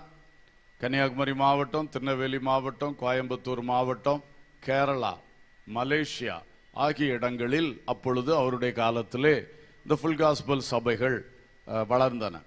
அப்புறம் 77 அவர் கர்த்தருக்குள் நித்திரடைந்த பிறகு பாஸ்டர் என் தாமஸ் அவர்கள் இந்த ஸ்தாபனத்தை 2002 ஆண்டு மட்டும், அவள் உயிரோடு இருந்த காலம் மட்டும் அவர்கள் வழி நடத்தினார்கள்.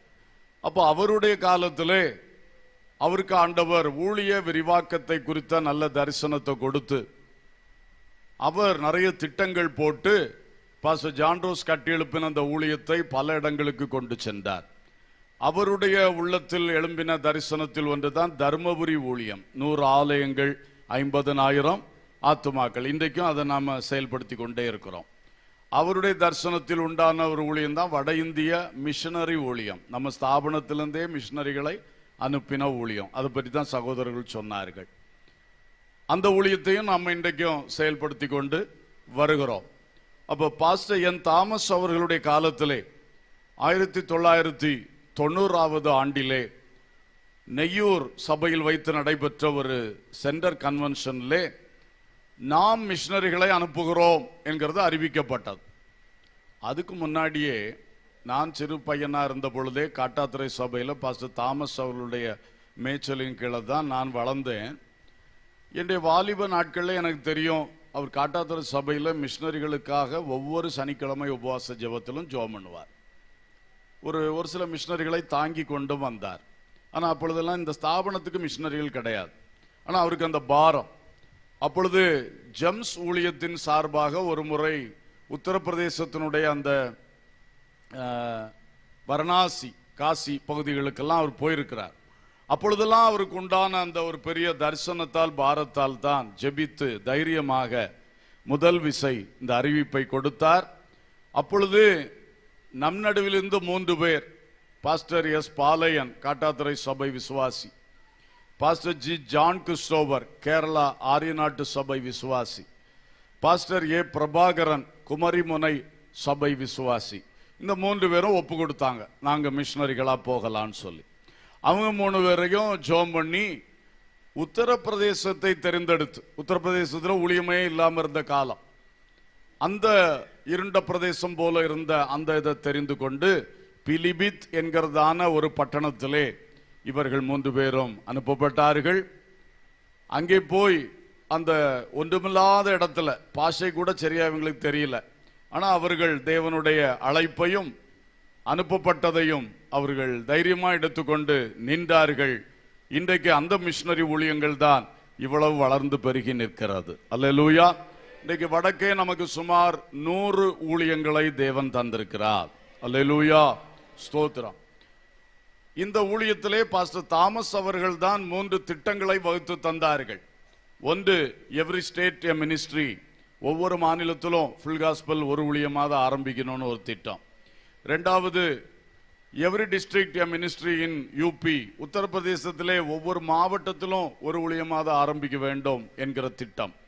மூன்றாவது, 1000 மிஷனரிகள் அலையலையாக எழும்பி வடக்கே செல்ல வேண்டும் என்கிற திட்டம். அல்லேலூயா. அது 3ஐயும் இன்றைக்கும் நாம செயல்படுத்தி கொண்டே வருகிறோம். ஏன், அந்த பல கலாச்சாரங்கள்ல வாழுகிற மக்கள் மத்தியிலெல்லாம் நம்ம ஊழியம் செய்யறதுக்கு நம்ம ஆட்கள் அங்க போய் இருந்தாங்கன்னா, நம்ம ஸ்தானாபதிகளாக அந்தந்த மாநிலத்திலே யூபியின் அந்தந்த மாவட்டத்துக்குள்ள இருக்கும் பொழுது நமக்கு நேரடி தொடர்பு. இன்றைக்கு பாருங்க, இவங்க எப்படி காணாப்படமா சொல்றாங்க, எனக்கு ஆச்சரியமா இருந்து. அப்படி நிறைய பேர் இருக்கிறாங்க இந்த ஊழியத்துக்காக ஜெபிக்கிறவங்க. அங்குள்ள செய்திகள்லாம் ரொம்ப அறிஞ்சு அங்க இருக்கிற மிஷனருடைய பேரெல்லாம் தெரியும், அந்த பிள்ளைகளுடைய பேரெல்லாம் தெரியும். இவ்வளவு க்ளோஸா நம்ம நிக்கிறோம். அங்க இருக்கிற மக்களுக்கு சோம் இல்லாம இருந்தா ஜப குறிப்பு இங்க வருது. இவ்வளவு தொடர்பு, இந்த தேசம் எங்கிலும் ஒரு நல்ல தொடர்பு நமக்கு கிடைக்க காரணம் இந்த அழகான ஊழிய திட்டங்கள். அல்லேலூயா, ஸ்தோத்திரம். இவைகளை இன்றைக்கு நாம் செயல்படுத்தி கொண்டு வருகிறோம். ஆகவே இவைகளை உங்களுக்கு அறிவிக்கத்தான் நாங்கள் இங்கே இன்றைக்கு இந்த கூட்டத்தை போட்டிருக்கிறோம். அப்போ பாஸ்டர் தாமஸ் அவருடைய பீரியட்ல தமிழ்நாட்டின் பல மாவட்டங்களிலே ஊழியங்கள் ஆரம்பிக்கப்பட்டது. இந்தியாவின் பல மாநிலங்களில் ஊழியங்கள் ஆரம்பிக்கப்பட்டது.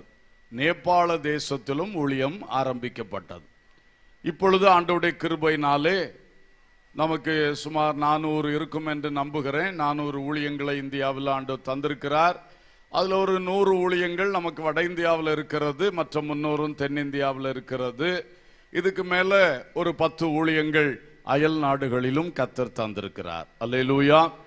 எனவே இந்த ஊழியங்களுக்காக நாம் அதிகமாக ஜெபம் பண்ண வேண்டும்.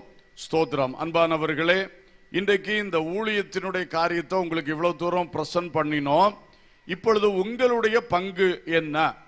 நீங்கள் இந்த ஃபுல் காஸ்பல் பெண்டிகாஸ்ட் சர்ச்சிலே ஒரு விசுவாசியாக, கிறிஸ்துவின் சீஷர்களாக உங்களை கூட்டி சேர்த்திருக்கிறார். நீங்கள் ஒரு நாள் பாவத்தில் வாழ்ந்தீர்கள், அதனால் வந்த பல பிரச்சனைகளுக்குள் தவித்தீர்கள், கஷ்டப்பட்டீர்கள், வறுமையில், தரித்திரத்தில், கடன் பாரத்துக்குள், வியாதி போராட்டத்துக்குள், பிசாசினுடைய பயங்கரமான அலைக்கழிப்புகளுக்குள், பயங்கரமான தற்கொலை எண்ணத்தோடு இப்படியெல்லாம் ஒவ்வொருவரும் பல கஷ்டங்களுக்குள் இருந்த பொழுது ஆண்டவராய் இயேசு கிறிஸ்து உங்களுக்கு அவருடைய ஊழியக்காரரை அனுப்பி, அதிலும் விசேஷமாய் இந்த ஸ்தாபனத்தில் உள்ள ஒரு ஊழியக்காரரை உங்களுக்கு அனுப்பி, அவர் மூலம் கிறிஸ்துவின் ஊழியம் உங்களுக்கு வெளிப்பட்டு இன்றைக்கு விடுதலை பெற்று பாவத்திலிருந்தும் பாவ மன்னிப்பை பெற்று கிறிஸ்துவின் சீஷர்களாய் மாறி இருக்கிறீர்கள். ஹல்லேலூயா. அப்ப தேவன் இவ்வளவு ஒரு மகிமையான நோக்கத்தோடு நடத்தி கொண்டிருக்கிறதான இந்த தேவ ஊழியத்திலே உங்களையும் ஒரு பங்காளியாக இணைத்திருக்கின்றார். அப்ப தேவனுக்கு உங்களை பற்றி ஒரு பெரிய நோக்கம் இருக்கிறது. அல்லேலூயா. நம்முடைய ஸ்தாபனத்தை பொறுத்த மட்டிலே ஆரம்ப காலத்திலிருந்து ஊழியக்காரங்களை, விசுவாசிகளையும் ஒருங்கிணைத்தே இந்த ஊழியங்கள் நடந்து கொண்டிருக்கிறது.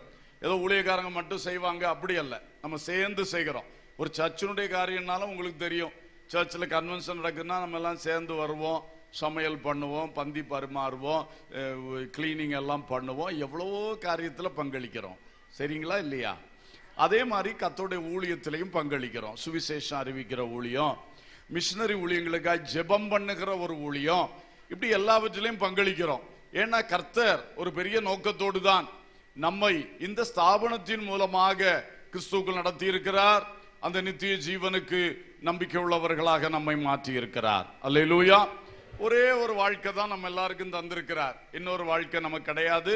மரித்த பின்பு நித்தியத்துல தான் வாழ்க்கை. அல்லேலூயா. அதனால இந்த உலக வாழ்க்கையில நாம வாழும் பொழுது கிறிஸ்துவுக்காக எதை செய்தோமோ அது நித்தியம் வரைக்கும் நிலை நிற்கும். ஆமென். நமக்காக செய்ய வேண்டியது இருக்கு, குடும்பத்துக்காக நீங்க உழைக்க வேண்டியது இருக்கு, பிள்ளைகளை வளர்க்கணும், எல்லாம் செய்யணும். ஆனா அதெல்லாம் இந்த உலகத்தோடு நின்று போகிற விஷயங்கள். ஆனா நீங்க அதன் நடுவிலே இயேசுவுக்காக, கர்த்தருடைய ஊழிய பணிக்காக, அதுல ஒரு ஊழியம் தான் மிஷனரி ஊழியம், மகிமையான ஊழியம். இந்த ஊழியத்திற்காக நீங்கள் உழைக்கிறது, ஜெபிக்கிறது, கொடுக்கிறது, இப்படி வந்து பங்கு பெறுகிறது, எல்லாவற்றுக்குமே மறுமையில் உங்களுக்கு அழியாத பலன்கள் உண்டு. அல்லேலூயா.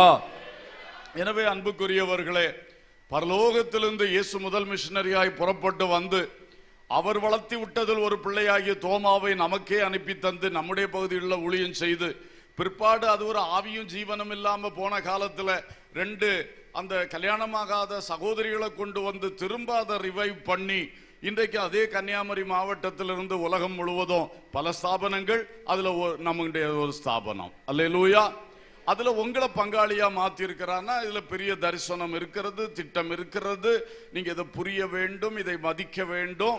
இதிலே இன்றைக்கு உங்கள் இருதயத்தில் எழுந்து நிற்க வேண்டிய ஒரு கேள்வி என்னவென்றால், நான் இந்த ஃபுல் காஸ்பல் மூலமாய் நடக்கிற மிஷனரி ஊழியத்திற்காக என்ன செய்யலாம்?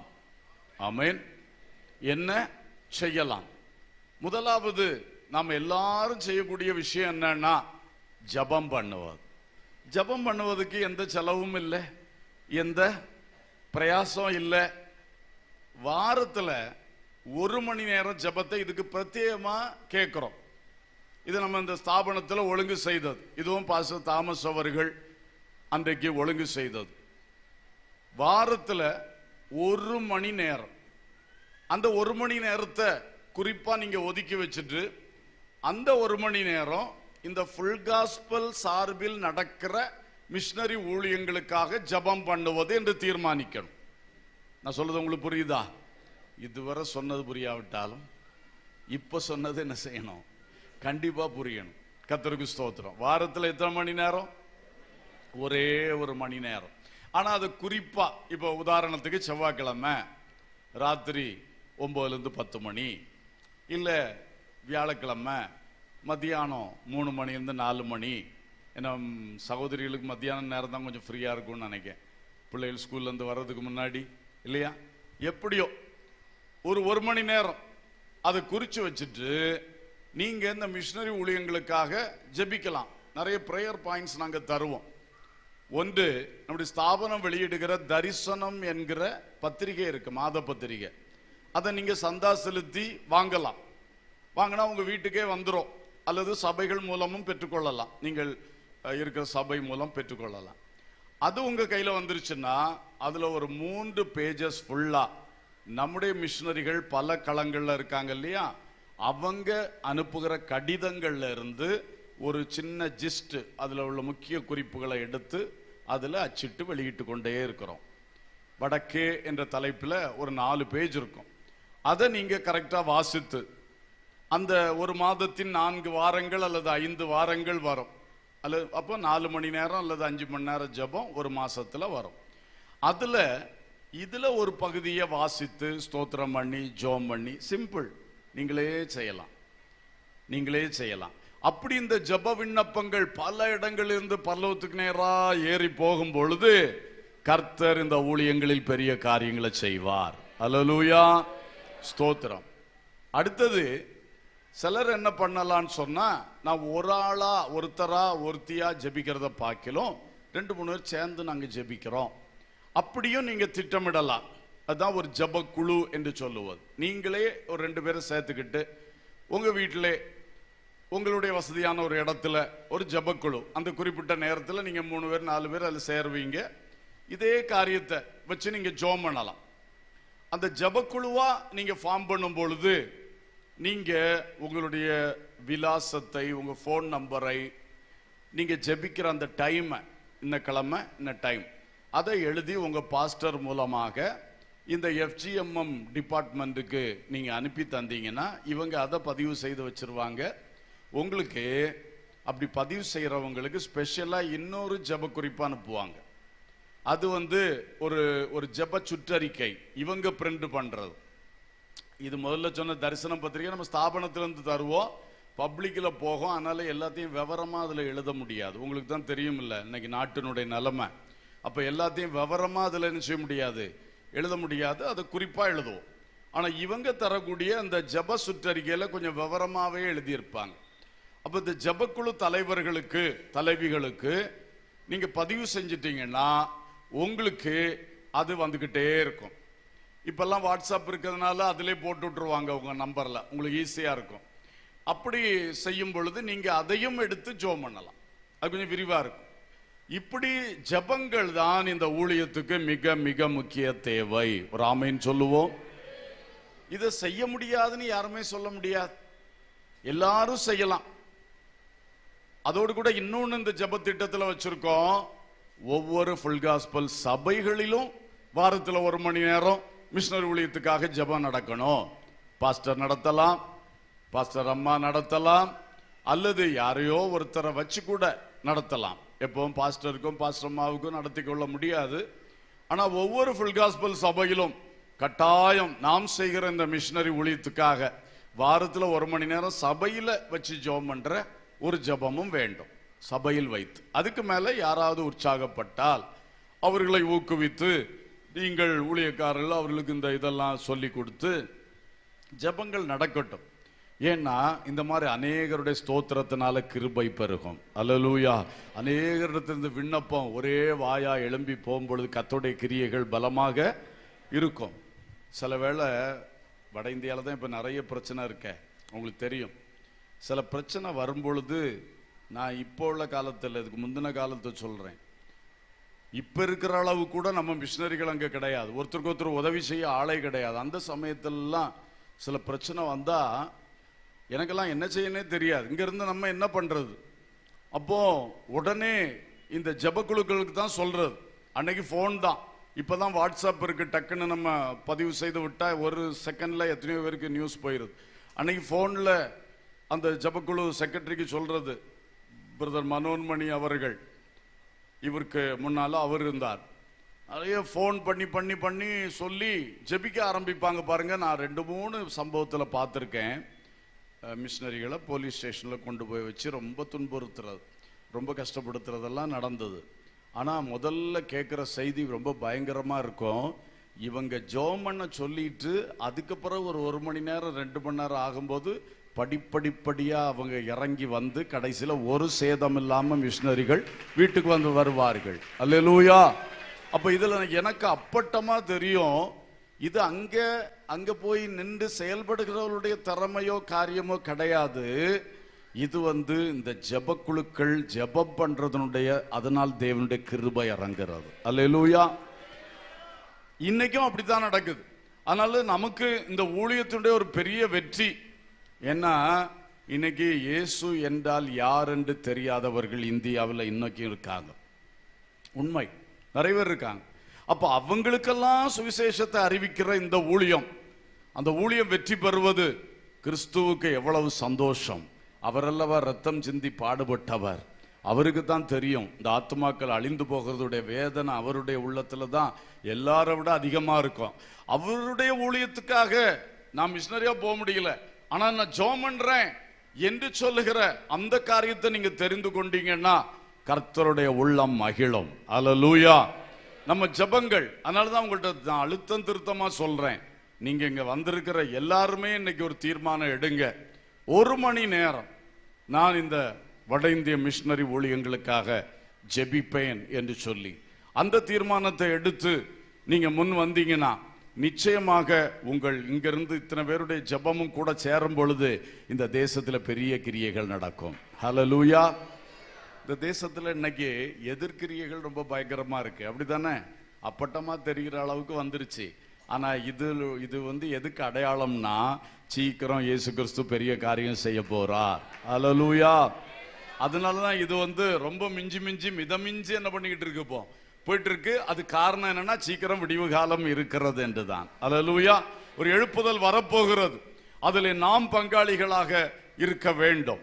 சரி, இனி சுருக்கமா சொல்லிட்டு ஜெபம் பண்ண போறோம். அப்ப முதல்ல ஜெபம், ரெண்டாவது கொடுக்கிறது. நாம் எல்லாம் சேர்ந்து அனுப்புகிற மிஷனரி காணிக்கைகளை வச்சுதான் இந்த மிஷனரி ஊழியங்களுக்கு எல்லாமே செய்கிறோம். ஏன்னா அங்குள்ள மக்களுக்கு முதல் விசை இயேசுவை பற்றி கேள்விப்படுறாங்க. அவங்க சபைக்கு கொடுக்கணும், கர்த்தருக்கு காணிக்கை கொடுக்கணும் என்கிற அந்த இது தெரியாது. நம்மளும் போய் அதை முதல்ல என்ன செய்ய கூடாது, சொல்லக்கூடாது, தப்பா நினைப்பாங்க. அப்ப அவங்களுக்கு இங்க தெற்கில் இருந்து தான் நம்ம சப்போர்ட் அனுப்புறோம். எப்படி அனுப்புறோம்? நம்முடைய விசுவாசிகள் எல்லாரும் தருகிற வட இந்திய காணிக்கைகளை சேர்த்து வைத்து அதுலயும் பல திட்டங்கள் வகுத்து அதை நம்ம நீதியா நேர்த்தியா அனுப்பி கொண்டே இருக்கிறோம். அல்லேலூயா. அதனால உங்களுக்கு ஏவப்படும் பொழுது கட்டாயப்படுத்தல, ஜெபத்துக்கு தான் கட்டாயப்படுத்துறோம். இது உங்களுக்கு சொல்லுகிறோம். உங்களுக்கு ஏவுதல் வரும் பொழுது, உங்க கையில திராணி இருக்கும் பொழுது வட இந்திய மிஷனரி ஊழியத்திற்கென்று நீங்கள் கொடுக்கலாம். நம்முடைய சபைகளில் எல்லாம் 2வது ஞாயிற்றுக்கிழமைகளிலே வட இந்திய மிஷனரி ஊழியத்துக்குன்னு ஒரு காணிக்கை எடுக்கிறோம். அதுவும் பாஸ்டர்ஸ் கண்டிப்பா செய்யணும். அதெல்லாம் சேர்த்து வச்சு பயன்படுத்துறோம். அதோடு கூட சிலர் விரும்பி செய்கிறார்கள்.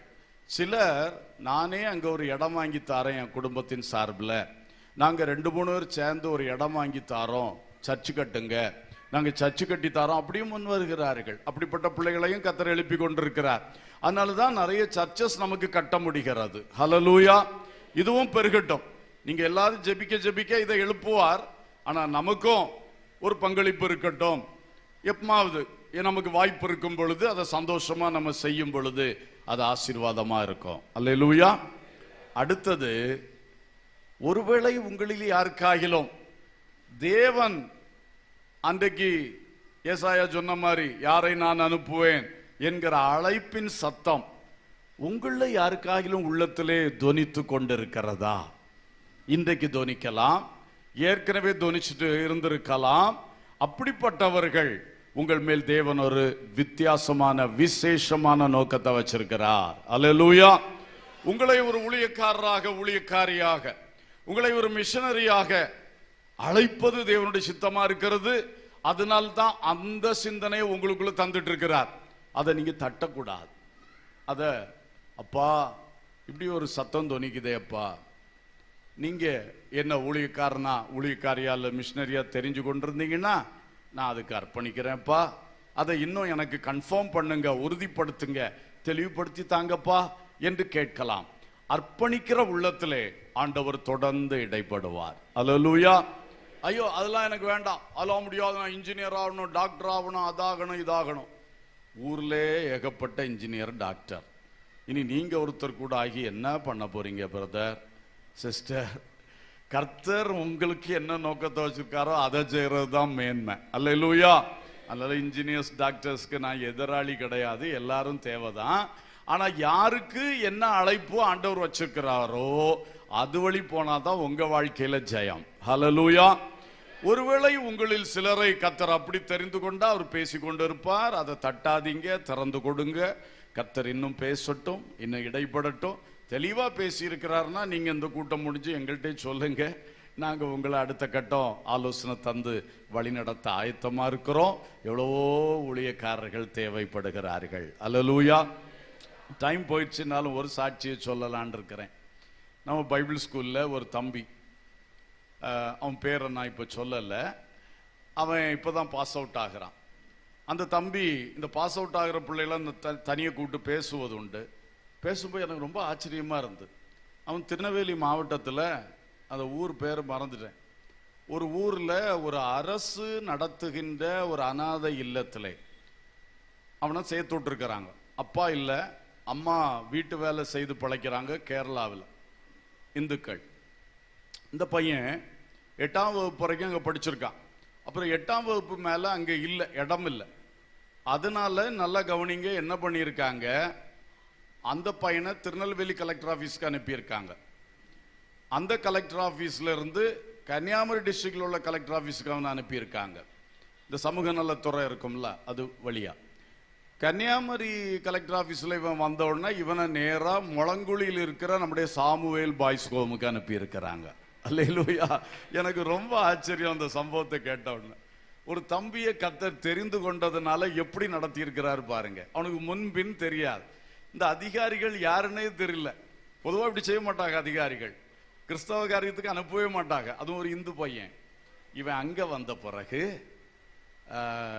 இயேசுவின் வார்த்தைகளை கேட்டு மனம் திரும்பி இருக்கிறான், ஞான ஸ்நானம் பெற்றிருக்கிறான், பரிசுத்த ஆவியின் அபிஷேகத்தை பெற்றிருக்கிறான். ஹல்லேலூயா. அப்புறம் 12ஆம் வகுப்பு அங்க பாஸ் ஆயிட்டு அப்புறம் அவன் ஊழியத்துக்கு வந்தான். ஊழியத்துக்கு வந்து இப்போ 3 வருஷம் படிச்சு முடிக்கிறான். அப்போ ஊழியத்துக்கு அவன் வரும் பொழுது அவனுக்கு ஊழிய அழைப்பு இருந்திருக்கிறது. ஆனா ஊழியத்துக்கு வந்த பிறகு 1-2 ஊழியங்கள் கூட்டங்களை பற்றி சொன்னா அந்த கூட்டங்களில் உள்ள வார்த்தையினால அவர் தைரியப்படுத்தி இருக்கிறார். நான் அவன்கிட்ட எதிர்பார்க்கவே இல்லை. அவன் சொல்றான், என்னை வட இந்தியாவுக்கு அனுப்புங்க, எனக்கு அங்கதான் தரிசனம் இருக்கிறது. அல்லேலூயா. அப்போ வட இந்தியாவுக்கு ஒரு மிஷனரியா ஆண்டவர் எங்க இருந்து கொண்டு வர்றாரு பாருங்களேன். கர்த்தருடைய செயல்கள் மகத்துவமானவைகள், அவருடைய ஆலோசனைகள் ஆச்சரியமானவைகள். அல்லேலூயா. ஸ்தோத்திரம். அப்போ இந்த மாதிரி கர்த்தர் உங்களில் யாருக்குள்ள என்ன கிரியை செஞ்சுட்டு இருக்கிறாரோ எனக்கு தெரியாது, அவருக்கும் உங்களுக்கும் தெரியும். ஆகவே கர்த்தர் நடத்துகிற பாதையில நீங்க வாங்க, நீங்க மிஷனரிகளாக புறப்பட்டு போங்க, கர்த்தர் உங்களை பயன்படுத்துவார். அல்லேலூயா. உலகத்தில் செய்யக்கூடிய எல்லா வேலையிலும் மகிமையான வேலை உன்னதமான தேவனுக்கு ஊழியக்காரனாக நிற்கிறது தான். அல்லேலூயா. இயேசு கிறிஸ்துவின் வேலைக்காரன், தி சர்வன்ட் ஆஃப் காட். அப்படிதானே? கவர்மெண்ட் சர்வெண்ட்னா ஒரு மதிப்பு இருக்கா இல்லையா? கவர்மெண்ட் சர்வெண்ட்னா யாரு? அரசு ஊழியர். நாங்கெல்லாம் யார் ஊழியர்? Servant of the high, most high God, உன்னதமான தேவனுடைய வேலையாட்கள். அல்லேலூயா. அதுக்கு எவ்வளவு மதிப்பு இருக்கு. அதனால அதான் உன்னதமான வேலை. வாருங்கள், அழைக்கப்பட்டவர்கள், தயங்காதிருங்கள், காலதாமதப்படுத்தாதிருங்கள், காரணம் சொல்லி இழுத்தடிப்பு செய்யாதிருங்கள். இன்றைக்கு உங்களை கர்த்தர் அழைத்தால் தைரியமாய் ஒப்பு கொடுத்து முன்னே வாருங்கள், கர்த்தர் உங்களை நிச்சயம் வழி நடத்துவார். அல்லேலூயா. இன்னொன்னு கூட சேர்த்துக்கணும்னு ஒரு ஆசை வருது. இங்கிலாந்து தேசத்திலே ஒரு காலத்திலே ஏகப்பட்ட மிஷனரிகள் அங்கிருந்து புறப்பட்டு வந்தார்கள், உலகமெங்கும் போனார்கள். இது இந்த அசுசா தெரு எழுப்புதலுக்கு முன்னாடி நடந்தது, இவான் ராபர்ட்ஸுடைய காலத்தில் நடந்த எழுப்புதல். அப்போ நிறைய தீவுகளுக்கெல்லாம் அங்கிருந்து போனாங்க மிஷனரிகள். காட்டுமிராண்டி ஜனங்கள், மனுஷனை கடிச்சு சாப்பிடுற ஜனங்களை எல்லாம் இயேசுக்குள்ள நடத்தினாங்க. இன்னைக்கு அந்த தீவுகள், அந்த கிராமங்கள் எல்லாம் கிறிஸ்தவ கிராமங்களா இருக்கு. அந்த இதுக்கு ஒரு முன் சரித்திரத்தை ஒரு தடவை நான் படித்தேன். இங்கிலாந்து தேசத்தில் சபைகளில் பாஸ்டர்மார் சொல்லி கொடுப்பாங்களாம், எம்மா தாய்மாரெல்லாம் ஜெபிக்கணும், என் வயத்தில் பிறக்கிற பிள்ளைகளில் ஒரு பிள்ளையாவது உமக்கு ஊழியத்துக்கு அனுப்புவேன் அப்படி சொல்லி கொடுப்பாங்களா. அது ரொம்ப காலத்துக்கு முன்னாடி உள்ளது. தாய்மாரெல்லாம் அப்படியே ஜோம் பண்ணுவாங்களாம். என் வயிற்றுல பிறக்கிற பிள்ளைகள், அந்த காலத்து நிறைய பிள்ளைகள் பிறக்கும் இல்ல, இப்பதான் ஒன்னே ஒன்று கண்ணை கொண்டுன்னு மாறிடுச்சு. அப்போ அப்படி கிடையாது. அப்போ என் வயிற்றுல பிறக்கிறதுல ஒன்னையாவது யாருக்கு கொடுப்பேன்? இயேசு கொடுப்பேன்னு நிறைய பேர் சொன்னாங்களாம். அந்த தாய்மாருடைய ஜபந்தான் ஒரு இவான் ராபர்ட்ஸை திடீர்னு எழுப்புனது. அவன் மூலம் உண்டான எழுப்புதல்ல தான் அநேக மிஷனரிகள் புறப்பட்டு உலகத்தில் இருண்ட கண்டங்களை எல்லாம் சந்தித்தார்கள். ஹல்லேலூயா. அதே மாதிரி கூட நம்ம விசுவாச குடும்பங்கள், ஊழியர் குடும்பங்கள் எல்லாரும் ஏன் ஜெபம் பண்ணக்கூடாது? ஆண்டவரே, எங்க பிள்ளைகள்ல ஒரு பிள்ளையாவது உங்க ஊழியத்துக்காக பயன்படுத்துங்கப்பா. ஒப்பு கொடுக்க முடியுமா? இதுவரை நீர் சொன்னது பரவாயில்ல, இதை பேசாதியும் அப்படி நினைக்கிறீங்களா? கர்த்தருக்கு ஸ்தோத்திரம். பாருங்க, இது நம்ம சந்தோஷமா செய்ய வேண்டியது. நமக்கு வாழ்வு தந்த தேவன், இல்லாட்டா நம்ம எல்லாம் அக்கினி கடலுக்கு தானே போயிருப்போம் இல்லையா? நம்மளை காப்பாற்றி அவருடைய நித்திய ஜீவனை நமக்கு தந்தவருக்கு நம்ம பிள்ளைகள்ல ஏன் அர்ப்பணிக்க கூடாது? நமக்கு யாருன்னு தெரியாதுன்னா எல்லாரையும் சேர்த்தே அர்ப்பணிச்சிருவோம். நம்ம வயிற்றுல பிறக்கிறது எல்லாத்தையும் சேர்த்தே என்ன பண்ணிடுவோம்? அர்ப்பணிச்சிருவோம். அவர் தமக்கு சித்தமான ஆளை என்ன செய்வார்? எடுத்துட்டு ஊழியத்தில் பயன்படுத்துவார். அல்லேலூயா. இல்லை சிலர் உண்டு, பாஸ்டர் இந்த பையன் ஒன்றும் படிக்க மாட்டான், ஊழியத்தில் சேர்த்துக்கிடுங்க. என்கிட்ட சொல்லியிருக்காங்க, அதைத்தான் நான் சொல்லேன். இவன் பெரிய குறும்பையா, இவனை ஊழியத்தில் சேர்த்து. குறும்புக்காரனே எங்கே சேர்க்கணுமா? பைபிள் காலேஜில். பைபிள் காலேஜை குழப்புறதுக்கு. கீழ்படியாதவனை அப்போ நல்லவனை உங்களுக்கு வச்சுக்கிடுவீங்க. நல்லா படிக்கிறவன் நல்லா கீழ்படியலவனா யாருக்கான்? அவங்களுக்கான். இந்த ஒண்ணுக்கு உதவாத கேஸ் எல்லாம் யாருக்கான்? கர்த்தருடைய ராஜ்யத்தை வளர்த்தணும்னு நினைக்கிறீங்களா, மோசம் ஆக்கணும்னு நினைக்கிறீங்களா? உள்ளதுல பெஸ்ட்டை தான் யாருக்கு கொடுக்கணும்? கர்த்தரு கொடுக்கணும். அதனால நான் உங்களுக்கு சொல்றது, நம்ம தெரிந்து கொள்ள வேண்டாம், ஒரு ஜெபம் பண்ணுவோம். ஆண்டவரே, எனக்கு தந்திருக்கிற பிள்ளைகள்ல உமக்கு சித்தமான ஒரு பிள்ளைய ஊழியத்தில் எடுத்து பயன்படுத்துங்கப்பா. பொதுவாக அப்படி ஜெபம் பண்ணா போதும். ஆண்டவர் யாரை தெரிந்து கொண்டிருக்கிறாரோ அவர்களை எடுத்து பயன்படுத்தட்டும். ஹல்லேலூயா. இதை கண்டிப்பா செய்வோம். ஸோ நீங்க செய்ய வேண்டிய பங்களிப்புகளை பற்றி உங்களுக்கு நிறைய சொன்னேன். வாலிப பிள்ளைகளுக்காக ஒன்றெண்டு காரியங்களை கூட சொல்லி ஜெபம் பண்ண போறோம். மிஷனரி ஊழியத்தில் இன்னும் பல தேவைகள் இருக்கிறது. அதாவது பைபிள் டிரான்ஸ்லேஷன் மினிஸ்ட்ரிஸ்னு ஒன்று நடக்குது. நமக்கு தரங்கம்பாடிக்கு வந்த சீகன்பால் என்பவர் தான் தமிழ் மொழியில் இந்த பைபிளை மொழிபெயர்த்து தந்தார். இன்றைக்கு வீடுகள் தோறும் வச்சு வாசிக்க முடியுது. ஆனால் இன்றைக்கும் இந்தியாவில் எத்தனையோ மொழிகளில் பைபிள் மொழிபெயர்க்கப்படலை. அப்போ அந்த மக்களுக்கு மிஷினரிகள் போய் வாய்மொழியாக சொல்றது தான், காதில் கேட்கறது தான் அவங்களுக்கு விளங்குமே தவிர அது எவ்வளோ நேரம் நினைவில் நிற்கும்? அப்போ வாசிக்கிறதுக்குள்ள வாய்ப்பே கிடையாது. இப்பவும் அந்த பைபிள் இல்லாத மொழிகளில் டிரான்ஸ்லேஷன் பண்ணி நடந்து கொண்டிருக்கிறது. நாமும் கூட ஸ்தாபனமாக மேரிங் நாகா என்ற ஒன்றுக்கு பணம் கொடுத்தோம், உங்களுக்கு தெரியும். இப்போ கைப்பங்கு என்கிறதுக்கு பணம் கொடுத்துருக்கோம். அதுவும் எதேசம் நிறைவு ஆயிடுச்சுன்னு சொன்னாங்க. இனி அடுத்த ஒன்றை செய்ய போகிறோம். ஏன் நம்ம இதை பாரத்தோடு செய்கிறோம்னா, இங்கெல்லாம் போய் ஊழியம் செய்யும் பொழுது அந்த மக்களுக்கு கையில் வச்சு வாசிக்கிறதுக்கு பைபிள் இல்லட்டா எப்படி வசனம் தங்கும்? அப்போ அதுக்கு பைபிள் டிரான்ஸ்லேஷன் செய்கிற ஒரு பணி இருக்கிறது, ஊழியமான பணி. அதுக்கு நல்ல சம்பளமும் கொடுக்குறாங்க, படிப்பிச்சு கொடுக்குறாங்க. லிங்குஸ்டிக் போன்ற சப்ஜெக்டுகளை படிப்பித்து கொடுத்து எப்படி பைபிளை டிரான்ஸ்லேட் பண்ணணும் அப்படி நிறைய பேர் செய்கிறாங்க. அவங்களும் ஒரு மிஷினரியாக அந்த கிராமத்தில் போய் இருப்பாங்க. இருந்து அந்த மக்களுடைய பேச்சு வழக்கத்தை படித்து படித்து படித்து தான் இந்த மொழியில், அந்த மொழியில் பைபிளை மொழிபெயர்ப்பாங்க. வாலிப பிள்ளைகளே, எவ்வளோ நீங்கள் படிக்கிறீங்க, ஏன் உங்களில் சிலர் பைபிள் டிரான்ஸ்லேஷன் மினிஸ்ட்ரிக்கு நான் படிக்கணும், 12ஆம் கிளாஸ் முடிச்சிட்டேன், இனி அதுக்கு என்ன படிப்பு? பிஏ லிங்குஸ்டிக்ஸ் இருக்கும். லிங்குஸ்டிக்ஸ் என்ற ஒரு சப்ஜெக்ட் வேறையும் இருக்கலாம், எனக்கு தெரிஞ்சதை நான் சொல்கிறேன். அந்த மாதிரி லாங்குவேஜ் சம்பந்தமான ஸ்டடீஸ் இருக்கு. அதை படித்தா இன்னைக்கு நிறைய ஸ்தாபனங்கள் உங்களை அழைக்கிறாங்க, ஆயத்தமாக இருக்கிறாங்க, சம்பளமும் கொடுத்து வேலையாக செய்யலாம், ஊழியமாகவும் செய்யலாம். அல்லேலூயா. அதனால அந்த ஊழியத்துக்கும் வாய்ப்பு இருக்கிறது. அதே மாதிரி டீச்சிங், இன்னைக்கு டீச்சிங்க்கு அந்த ஜெபம் வளர்ந்து வளர்ந்து வளர்ந்து அவங்க அதிலிருந்து மிஷினரியாக புறப்பட்டாங்க. அப்புறம் அவங்க காலேஜ் லெக்சரர்ஸ் கூட வந்து ஜெபம் பண்ணுவாங்களாம். அவங்க லக்கிம்பூரில் முதல் ஆலயத்தை கட்டின பொழுது அந்த ஜெபக்குழுவிலேருந்து கூட அவங்களுக்கு ஆலயத்துக்கு காணிக்க அனுப்புனாங்க. இப்படிலாம் ஜெபிக்கிறவங்களை நான் அறிஞ்சிருக்கிறேன்.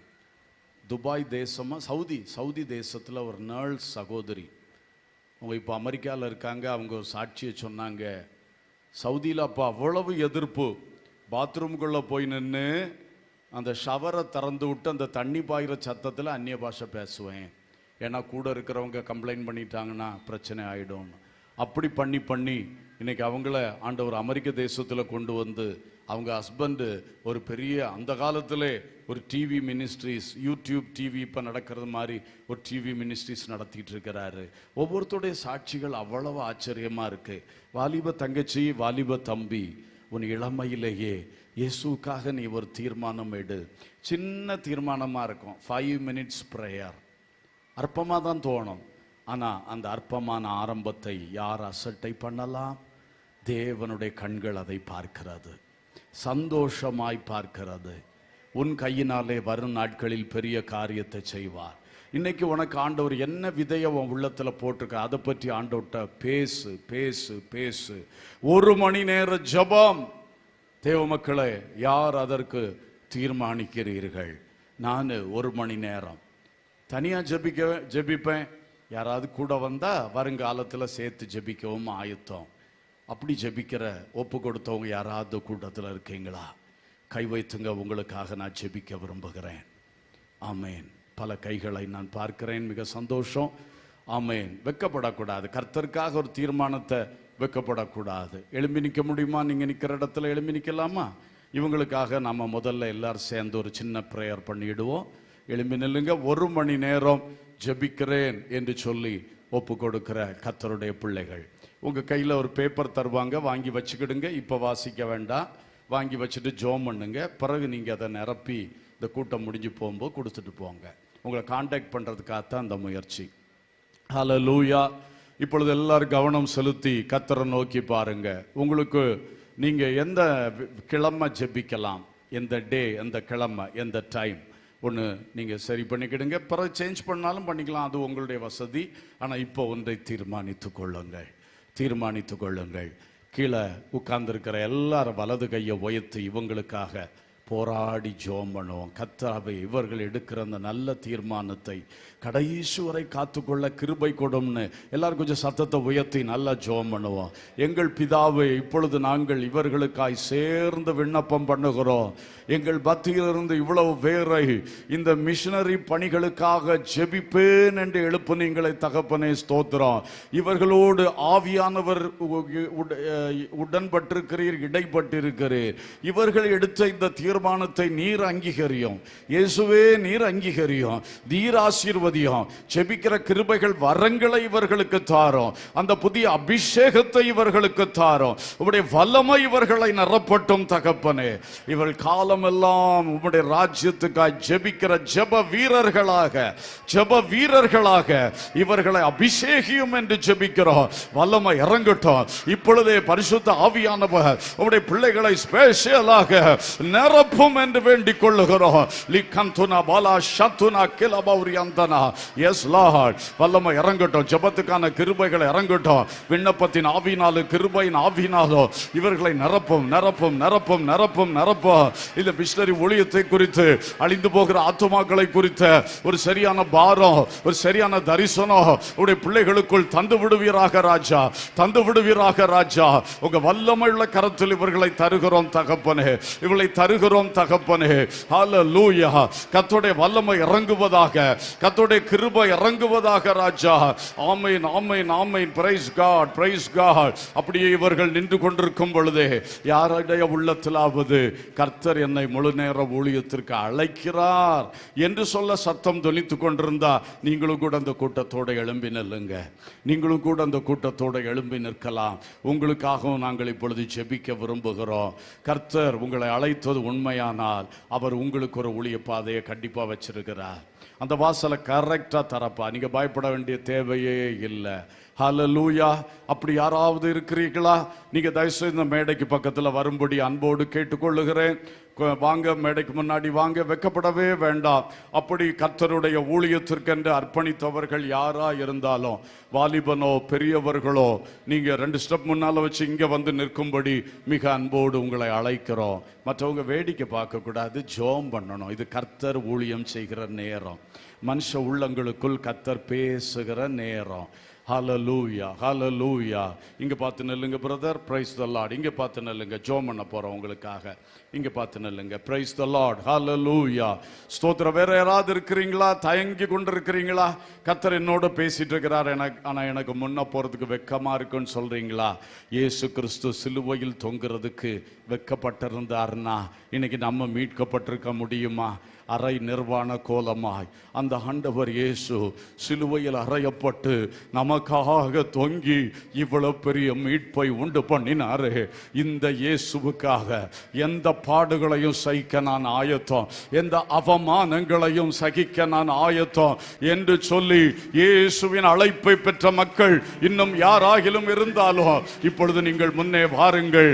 கர்த்தர் உங்களை அழைக்கும் பொழுது கர்த்தருடைய அழைப்பின் சத்தத்திற்கு நீங்கள் கீழ்ப்படியுங்கள்.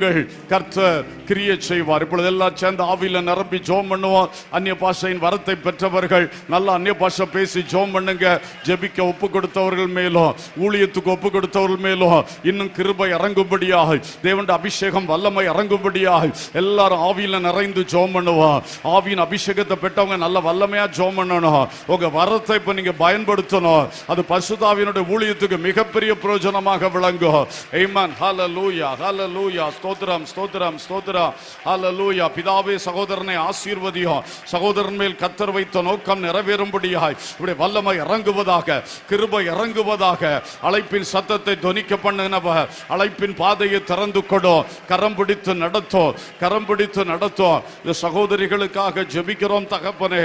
உங்க வல்லமை உடைய பிள்ளைகள் மேல் இறங்கட்டும் ராஜா, வல்லமை இறங்கட்டும் ராஜா. தெரிந்து கொண்ட தேவன் அபிஷேகத்தை ஊற்றும், கிருபையை ஊற்றும். உடைய சத்தம் தொடர்ந்து தொனிக்கட்டும். நீர் ஆமென் எதற்காய் அழைத்தீரோ அதற்கு நேராய் கரம் பிடித்து நடத்தும், நடத்தும், நடத்தும். இந்த மகளை ஆசீர்வதியோ. கர்த்தர் கரம் இந்த மகள் மேல் அமருவதாக. ஆமென். கர்த்தருடைய ஆவியானவர் ஆமென் என் மேல் இருக்கிறார். ஆமென். தரித்திரருக்கு சுவிசேஷம் அறிவிக்கும்படி என்று சொல்லப்பட்ட வார்த்தையின்படி இந்த மகள் மேலும் அது கிருபை அதிகமாய் வெளிப்படுவதாக. ஆசீர்வதியும், ஆசீர்வதியும் தகப்பனே. லிக்கந்தல ரதுலபரப ஷீலபதுரப தூரபலப கபரப ஷலபௌதுரியா ரிக்கந்தல ரியந்தரா பௌலியா துனமா ஷலபதுரியா. Thank you Jesus, thank you Jesus. வல்லமை இறங்கட்டும், கிருபை இறங்கட்டும், கிருபை இறங்கட்டும், கிருபை இறங்கட்டும். ஹல்லேலூயா, ஹல்லேலூயா, ஹல்லேலூயா, ஹல்லேலூயா. நன்றி, நன்றி, நன்றி, நன்றி, நன்றி அப்பா. உமக்கு ஸ்தோத்திரம், ஸ்தோத்திரம், ஸ்தோத்திரம், ஸ்தோத்திரம், ஸ்தோத்திரம். ஆமென், ஆமென். எல்லாரும் அவரவர் இடங்களில் போய் சென்று அமர்ந்து கொள்ளுங்கள். இப்பொழுது எல்லாரும் கரங்களை தட்டி கர்த்தருக்கு நன்றி சொல்லுவோம். கர்த்தர் செய்கிற கிரியைகளுக்காய் இன்னும் சிலருடைய உள்ளங்களிலே கர்த்தர் இடைப்பட்டு கொண்டிருக்கிறார். அவர் தொடர்ந்து கிரியை செய்யும்படியாய். ஆமென். ஹல்லேலூயா. கர்த்தர் மகிமைப்படுவாராக, மகிமைப்படுவாராக. Praise God, praise God. அன்புள்ள பிதாவே, நல்ல தகப்பனே, இந்த திருநெல்வேலி மாவட்ட மிஷனரி கூடுகை ஆசீர்வாதத்துக்காக நன்றி. நீங்க செய்த ஊழியத்துக்காக ஸ்தோத்திரம். நாங்கள் அல்ல, எங்களை கொண்டு நீங்க ஊழியம் செஞ்சிருக்கிறீங்க. அந்த ஊழியம் வெற்றியானது, அது நிலைவரமானது, இன்னும் பெரிய காரியங்களை தொடர்ந்து செய்ய போகிறது. ஆகவே அந்த ஊழியத்துக்காக நாங்களும் எதிர்பார்த்து காத்து நிற்கிறோம்.